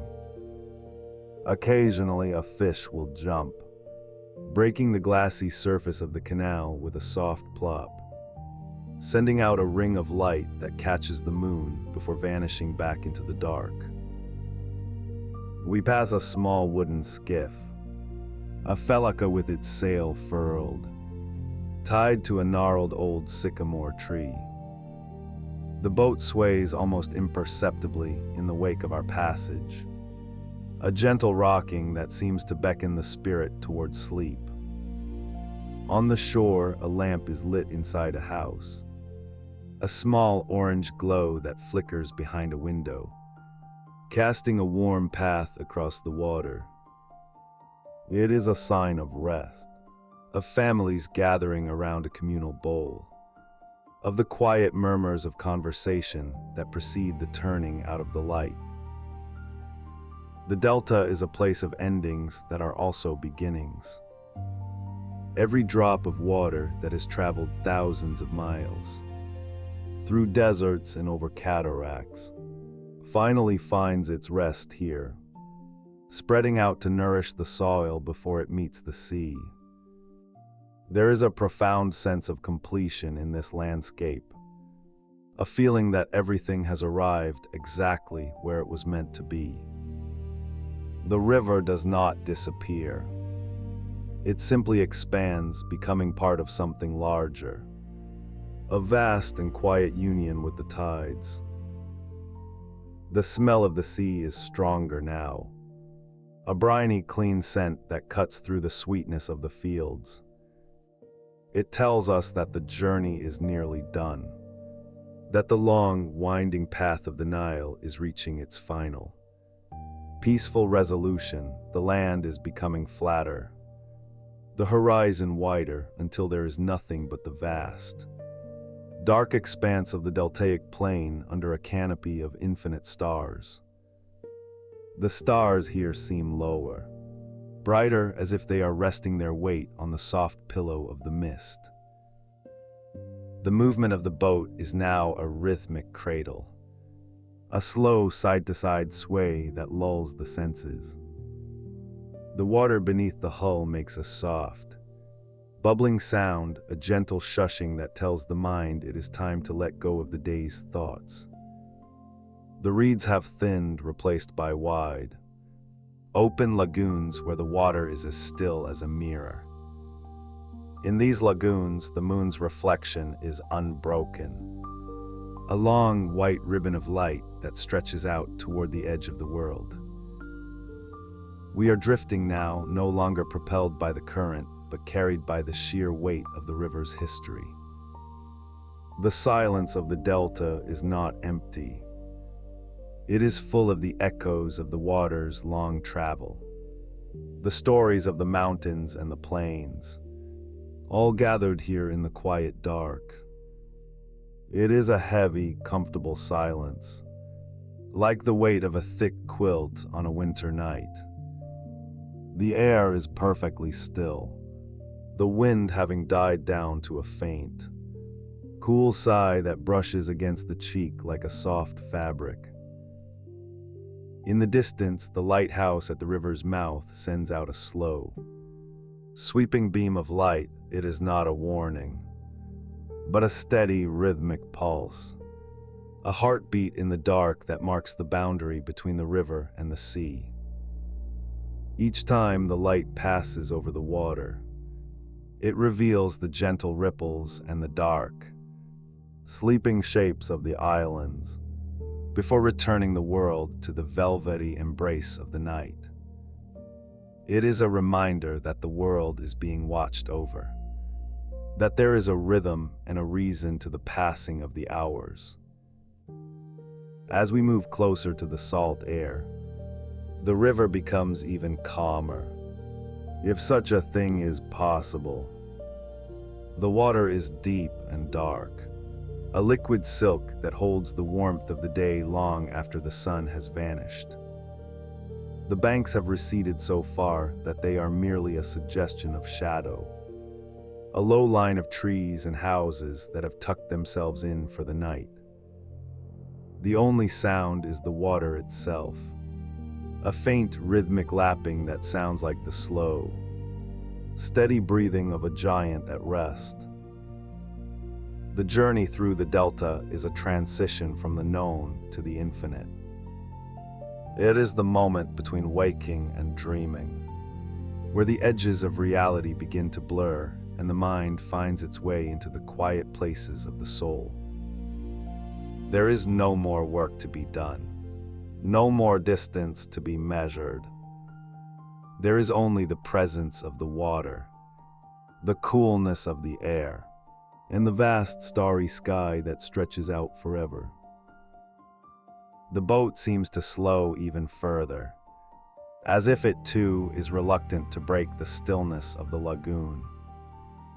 We are suspended in a world of silver and shadow, a place where time has no meaning and the only thing that matters is the gentle, persistent pull of the tide.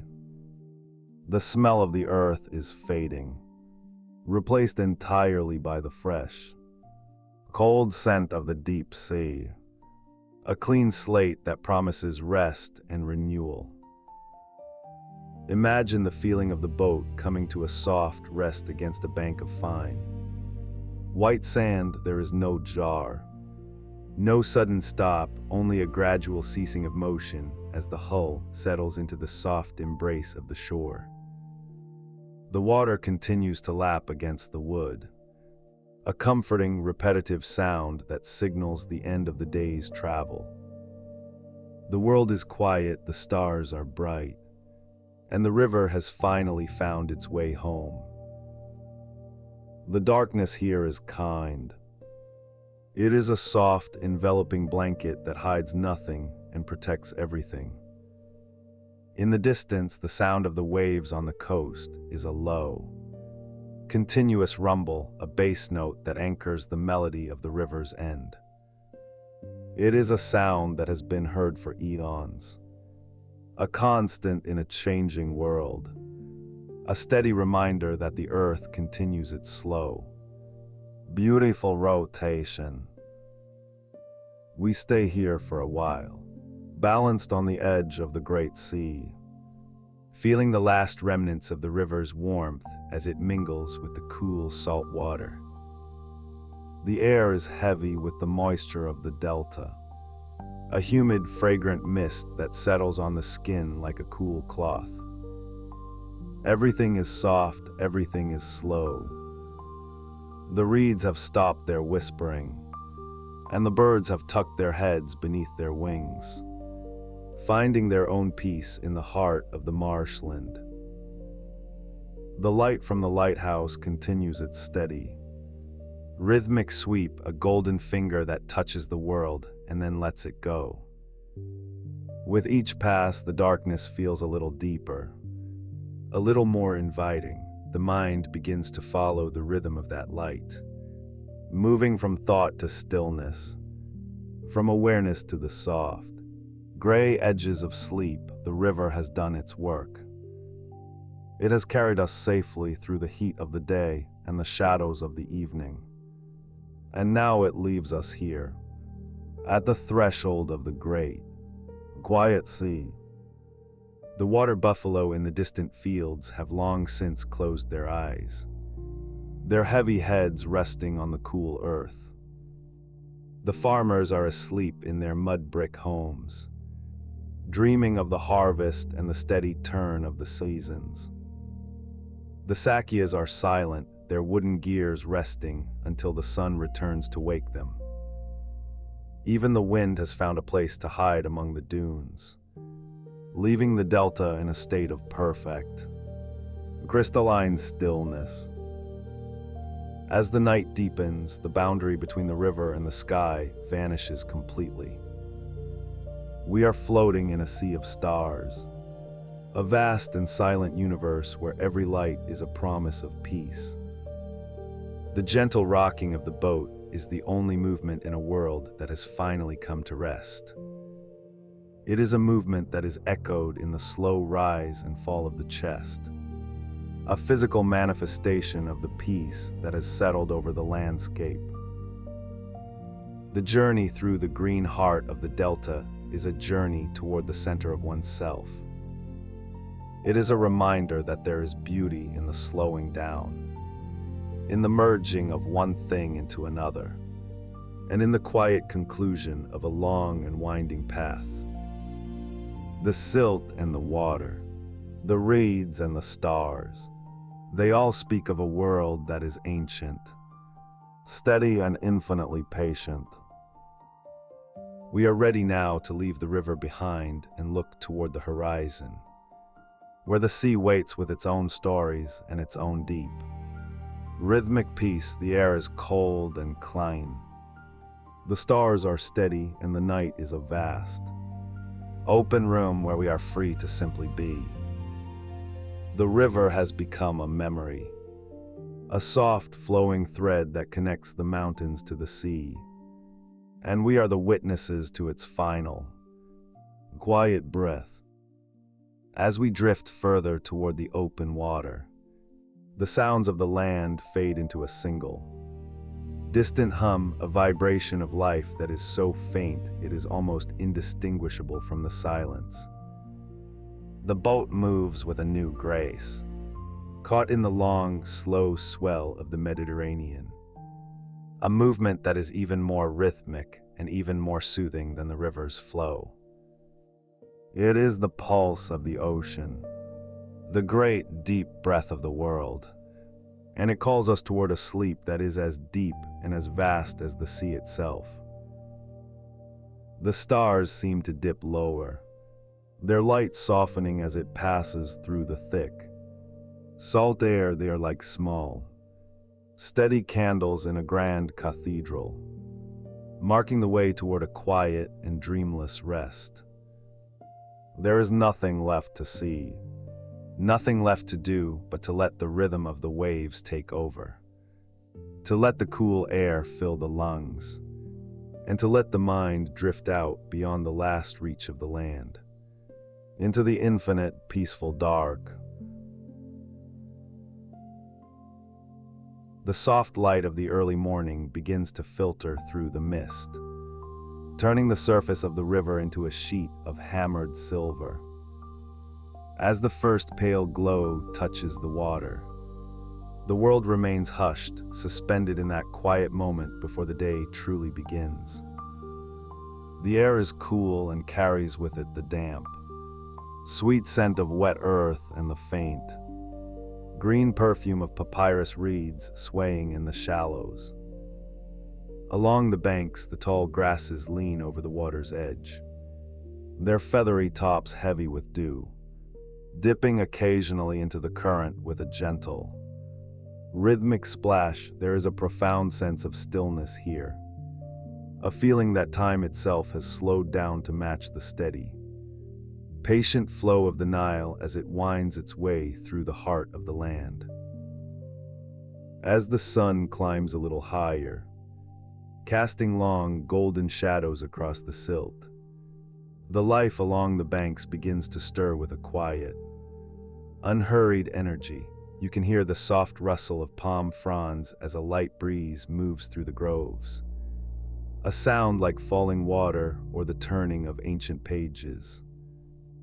The palm trees stand like tall, slender sentinels, their trunks rough and textured under the touch, while their wide leaves provide a dappled shade that dances upon the ground. Beneath these trees, the earth is dark and rich, a deep chocolate brown that has been nourished by the river for thousands of years.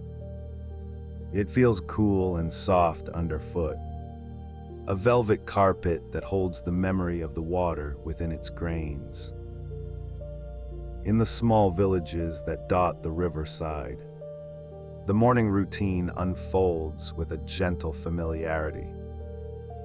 The sound of a wooden door creaking open, the soft clatter of a ceramic jar being placed on a stone step, the low murmur of voices greeting the day. These are the sounds of a life lived in harmony with the river's pulse. Imagine the smell of wood smoke beginning to rise from small clay ovens, a thin blue ribbon of scent that drifts through the air, carrying the aroma of baking bread. The bread is simple and warm, made from grain grown in the very fields that stretch out behind the houses. A tangible connection between the land, the water, and the people who call this place home. The houses themselves are built from the earth, their thick mud brick walls painted in soft shades of cream or pale blue, colors that seem to absorb the heat of the sun and keep the interiors cool and dim. Inside, the floors are often covered with woven reed mats that feel smooth and slightly springy, smelling faintly of dried grass. There is a sense of order and calm in these spaces, where the light enters through small, high windows casting soft beams across the rooms. It is a place for rest, for slow conversation, and for watching the world go by through an open doorway that frames the river like a living painting. Down at the water's edge, the activity is slow and deliberate. A wooden boat, a felucca with its elegant triangular sail, sits moored to a stout wooden post. The wood of the boat is weathered and smooth, bleached by the sun to a soft gray, and it creaks gently as it rocks in the wake of a passing current. The water laps against the hull, a repetitive, soothing sound, a liquid heartbeat that never ceases.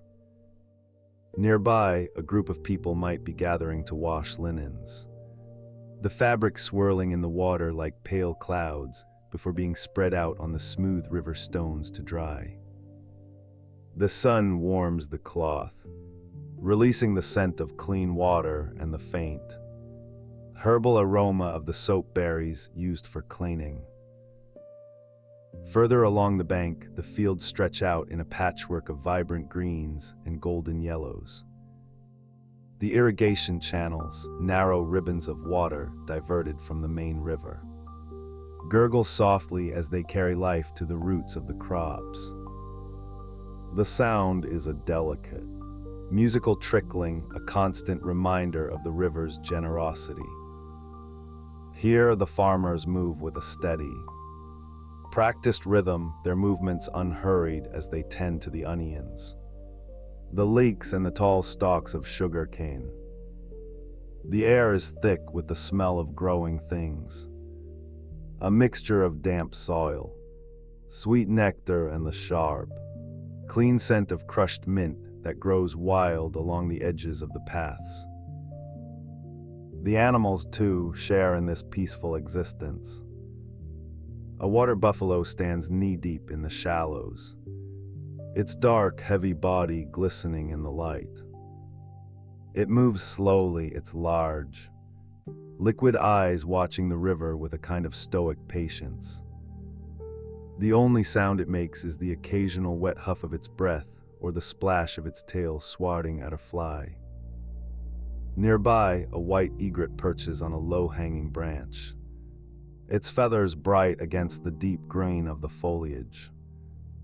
It remains perfectly still, a statue of elegance, waiting for a silver flash in the water below. When it finally moves, it is with a grace that is almost silent, a fleeting shadow against the brightness of the day. As the afternoon sun reaches its peak, the world settles into a quiet slumber. The heat is not harsh, but rather a warm, heavy blanket that encourages stillness.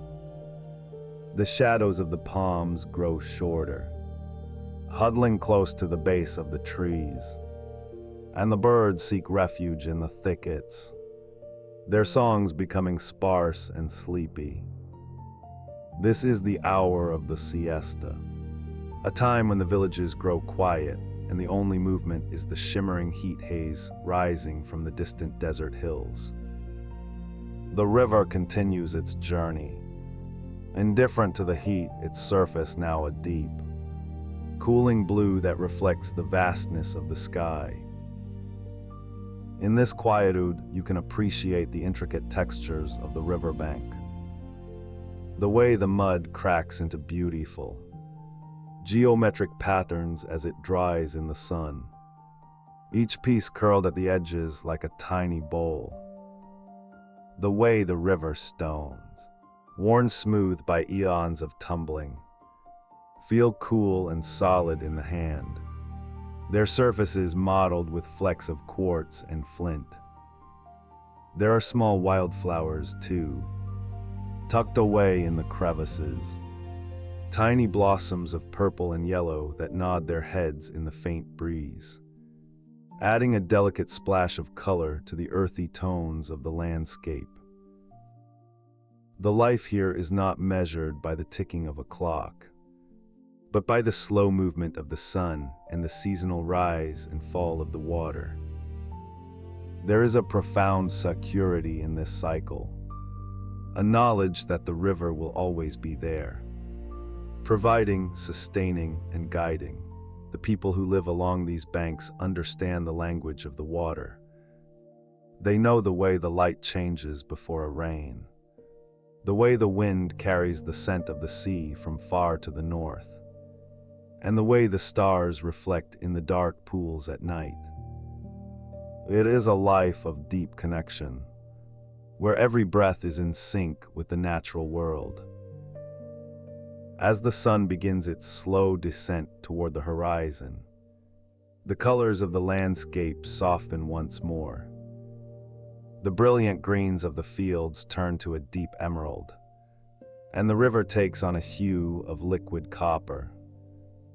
The long shadows return, stretching across the water like fingers reaching for the opposite shore. The air begins to cool, and the sweet smell of the evening primrose begins to fill the air. a delicate powdery scent that marks the transition from day to dusk. The birds return to the trees, their chatter a soft, melodic backdrop to the closing of the day. Children might be seen walking slowly along the dusty paths, leading a donkey laden with bundles of clover. The sound of the donkey's hooves on the dry earth is a muffled thud, a rhythmic percussion that blends with the distant lowing of cattle. There is no rush, no urgency to reach the destination. The journey itself is enough, a quiet procession through the golden light. The children's voices are low and musical, their laughter a gentle ripple in the gathering twilight. The river reflects the sky, which is now a canvas of soft pinks, oranges and deep violets. The water seems to thicken, becoming a dark, mysterious mirror that holds the fading light. The feluccas pull in their sails, the white fabric folding down like the wings of a resting bird. The masts stand tall and dark against the glowing sky, swaying slightly as the boats settle into their moorings for the night. The sound of the water against the wood is deeper now, a resonant thrum that speaks of the river's hidden depths. In the village, the lamps are lit, casting a warm, flickering glow through the doorways. The smell of the evening meal wafts on the breeze, perhaps a stew of lentils and spices, the aroma earthy and comforting. Families gather on woven mats spread outside their homes, enjoying the coolness of the evening air. The conversation is quiet, punctuated by long silences where the only sound is the chirping of crickets in the grass and the distant rhythmic croaking of frogs from the marshes. It is a time for reflection, for letting the day's activities wash away like silt in the current. The stars begin to appear, one by one piercing the velvet dome of the sky. They are bright and steady, their light reflected in the dark ribbon of the Nile. The river looks different at night. It becomes a path of liquid shadow, a silent traveler moving through a sleeping world. The banks are now dark silhouettes, the shapes of the palms and the houses blending into the charcoal landscape. The world feels vast and protective, a cradle of earth and water that has held life for longer than memory can reach. As you sit by the bank in your mind, you can feel the coolness of the night air on your skin, a refreshing contrast to the warmth of the day. The ground beneath you is still holding a little of the sun's heat, a gentle radiance that seeps upward. The sound of the river is a constant, low hum, a white noise that drowns out all worry and replaces it with a sense of profound peace. You can smell the dampness of the reeds and the cline, metallic scent of the water, a fragrance that is as old as the earth itself. The movement of the water is hypnotic.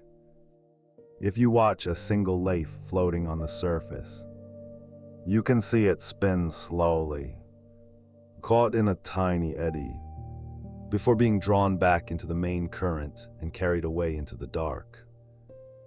There is no resistance, only a graceful surrender to the flow. The river knows where it is going, and it moves with a confidence that is quiet and absolute. To watch it is to understand the beauty of patience, the strength that lies in persistence and steady, unhurried movement. The reeds along the bank whisper to one another as the night breeze grows a little stronger.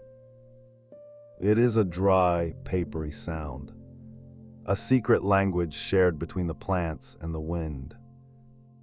The fireflies begin to dance over the water, They're tiny, rhythmic flashes of light like fallen stars searching for their place in the sky. They move in slow, erratic loops, adding a touch of magic to the shadows. Everything is soft, everything is muted, and the sharp edges of the world have been smoothed away by the falling night. In the distance, the silhouette of a water wheel stands motionless against the stars. During the day, it turns with a low, groaning creak lifting the river's bounty to the fields.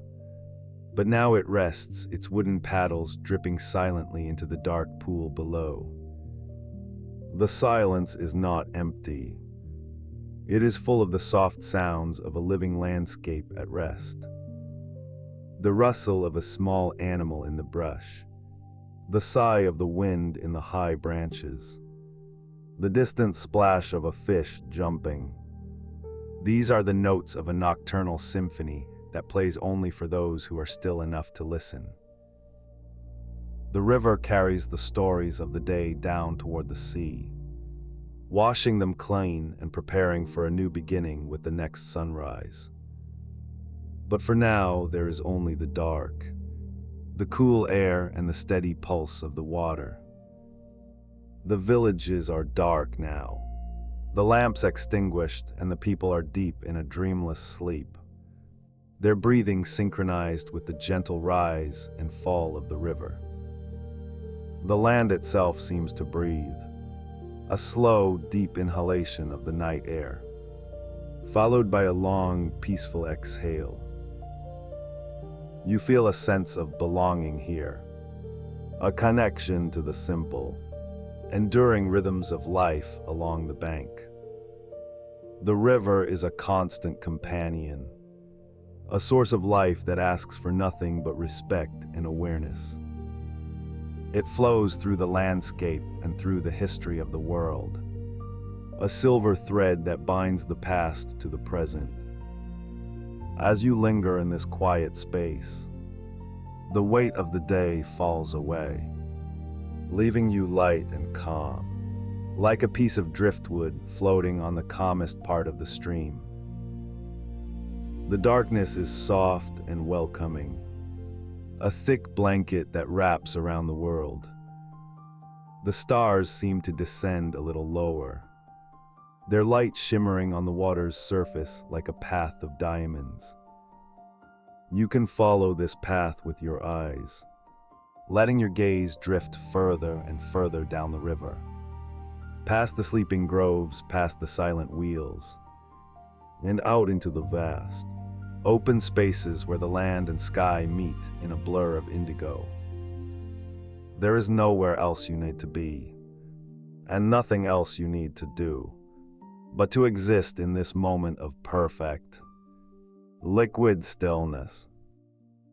As the night deepens, the air becomes even more still, until even the reeds stop their whispering. The river remains the only constant, its voice a low, comforting murmur that promises the continuity of all things. The scent of the earth is stronger now, a grounding, ancient smell that reminds you of the stability of the world beneath you.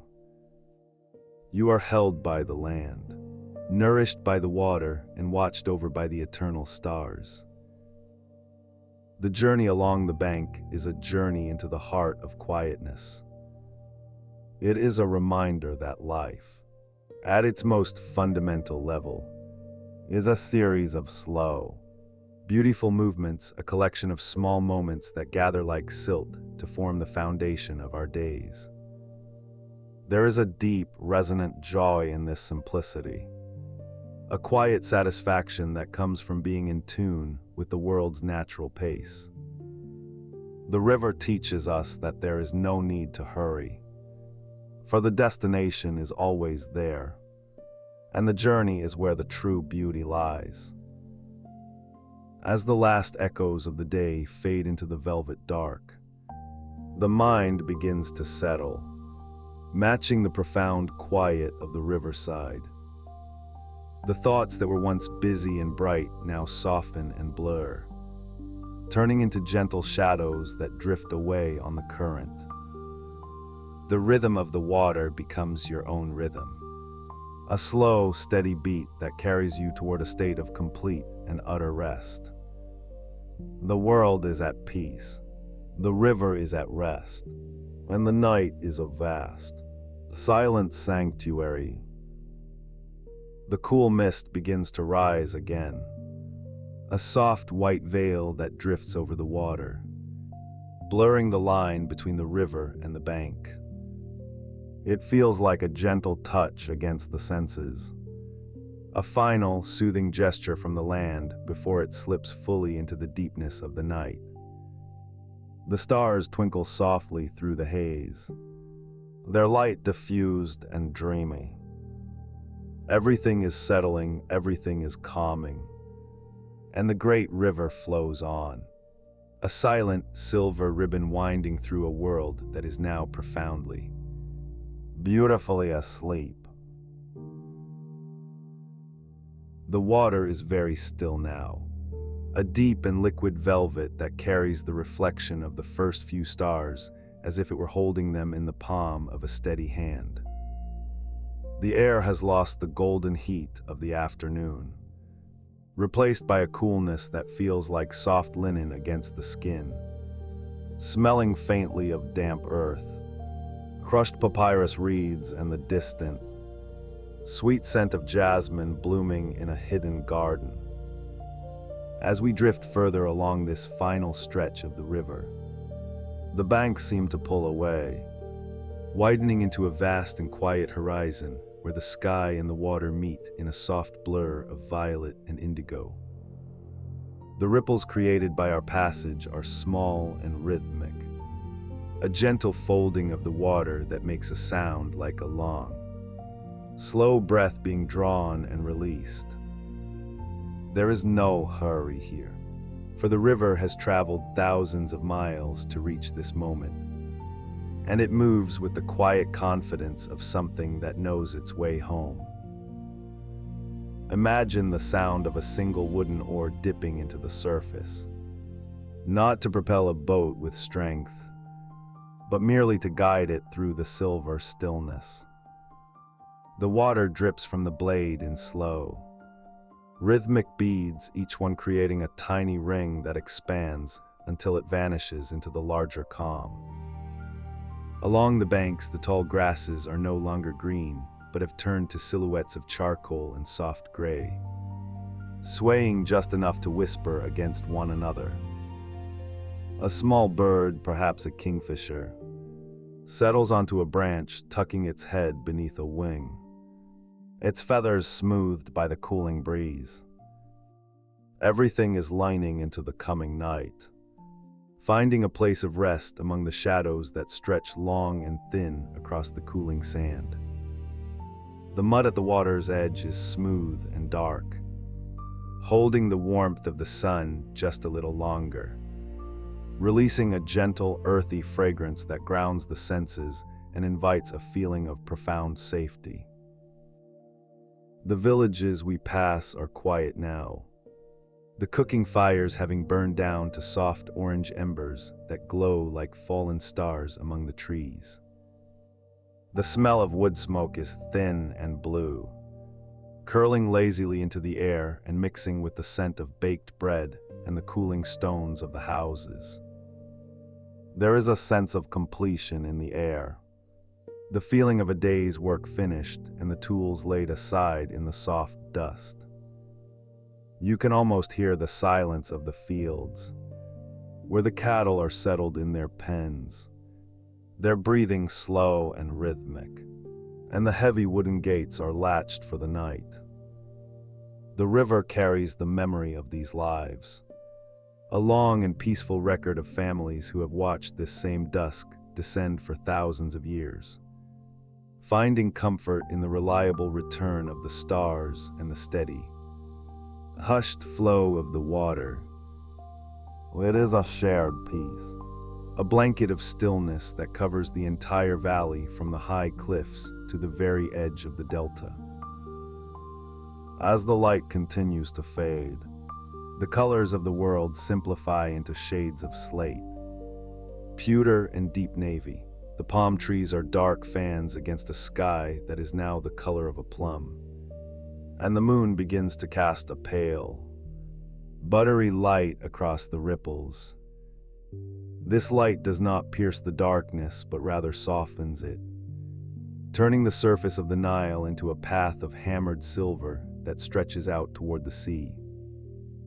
The water feels heavier now, more substantial, as if it were carrying the weight of the day's sunlight down into its depths to keep it safe until morning. There is a profound sense of continuity in this movement, a reminder that the river never truly stops, even when the world around it has grown still.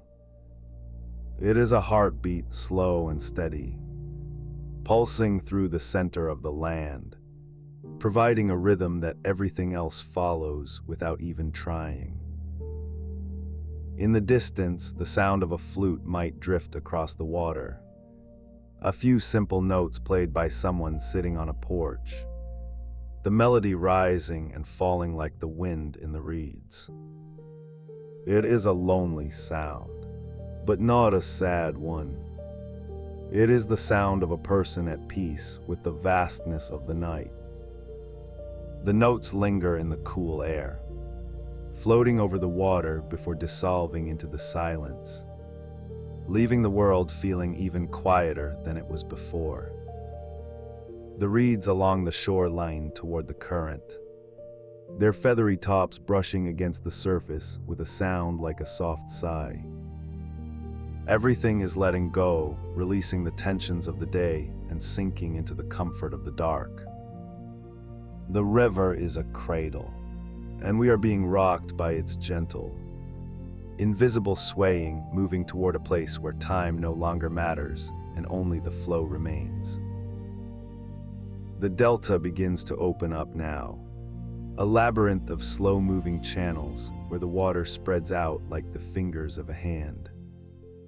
Here the current slows even further, becoming almost imperceptible as the river prepares to meet the sea.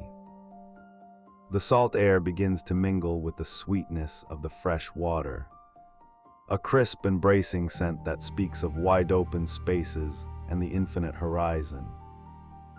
The banks are low and marshy, filled with the soft rustle of nighttime creatures moving through the undergrowth, their footsteps light and cautious. The world here feels ancient and untouched, a place where the elements of earth and water have reached a perfect, quiet agreement. The stars are brighter here, away from the glow of the villages, appearing in thick clusters that seem to hum with a distant, silent light.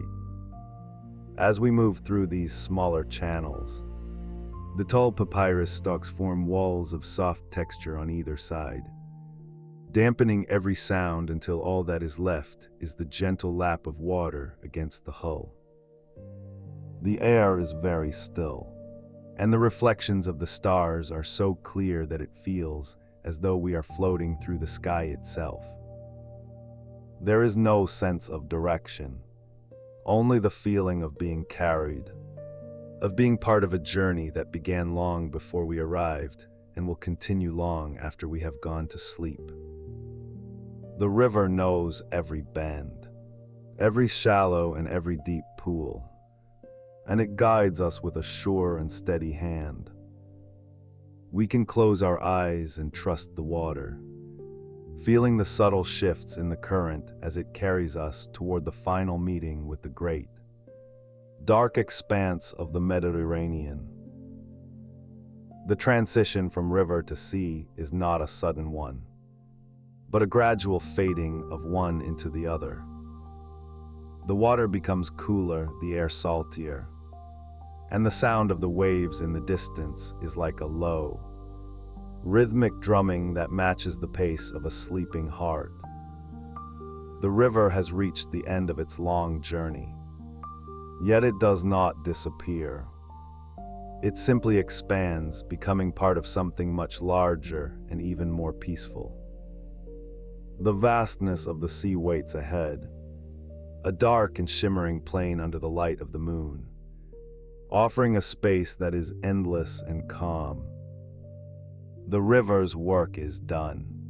Its waters have nourished the fields, quenched the thirst of the cities, and carried the dreams of millions. And now it is time for it to rest in the cradle of the ocean. We feel the boat lift slightly as it meets the first gentle swell of the sea, a slow and graceful rise that feels like a long, deep breath. The banks have vanished now, replaced by the wide, dark embrace of the open water. The horizon is a soft line where the deep blue of the sea meets the deep black of the space between the stars.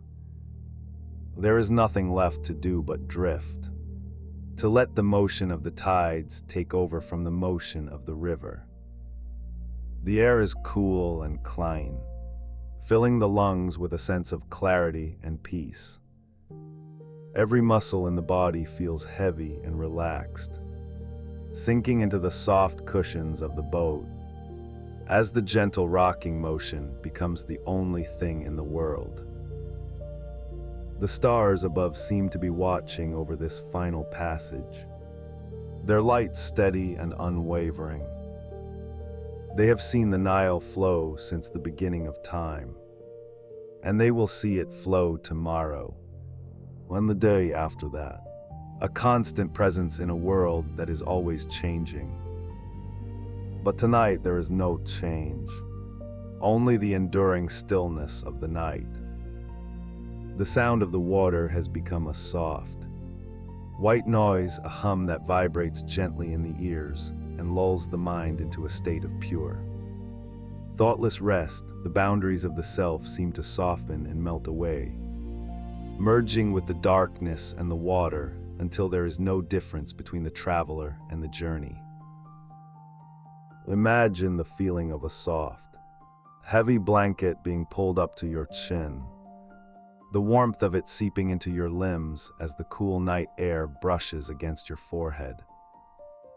The boat is a safe, enclosed space, a small world of wood and fabric floating on a vast and friendly sea. The sounds of the land are gone, replaced by the rhythmic pulse of the ocean, a sound that has no beginning and no end. It is the sound of the earth itself breathing, a slow and magnificent respiration that draws you deeper and deeper into the quiet. The mind is like a pool of still water, the ripples of the day's thoughts finally smoothing out until the surface is perfectly clear and dark. The river has brought us here, to this place of absolute calm, where the only thing that remains is the sensation of being held. The journey was long, filled with the sights and sounds of a vibrant world. But all of that has been distilled down into this single, quiet moment: the history of the Nile, the pharaohs, the farmers, the great stone temples, and the rustling palms. All of it is now just a soft memory, a story told by a fireplace that is now burned down to a gentle, comforting glow. The darkness is not empty, but full of the peace that comes when everything is exactly as it should be. We are at the end of the river, and the beginning of a long and beautiful sleep. The boat drifts further out, the shore a distant and fading memory, until there is only the moon, the stars, and the silver water. The rocking is so slow now, so steady that it feels like the heartbeat of the world itself. There is no need for words, no need for movement, only the simple act of being present in the stillness.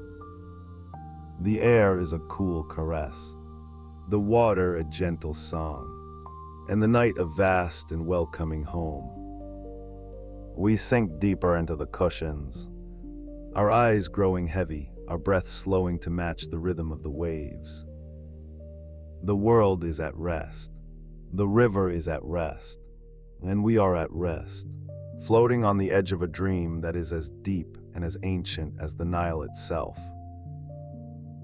The light of the moon creates a path on the water, a shimmering road that leads toward the horizon, inviting us to follow it into the heart of the quiet. There is a sense of profound belonging, a realization that we are part of this great, flowing cycle, as much a part of the river as the silt and the reeds. The peace we feel is not something new, but something that has always been there, waiting for the noise of the day to fade away. It is the peace of the earth, the peace of the water, and the peace of the stars. It is a stillness that goes all the way down to the bottom of the sea, a calm that cannot be broken. As the last traces of the land disappear, the silence becomes complete. It is a rich, textured silence filled with the presence of the infinite. The stars seem to lean a little closer, their light becoming a soft, protective canopy. We are safe. We are warm, and we are being carried by a force that is kind and eternal. The journey is over, and the rest has begun.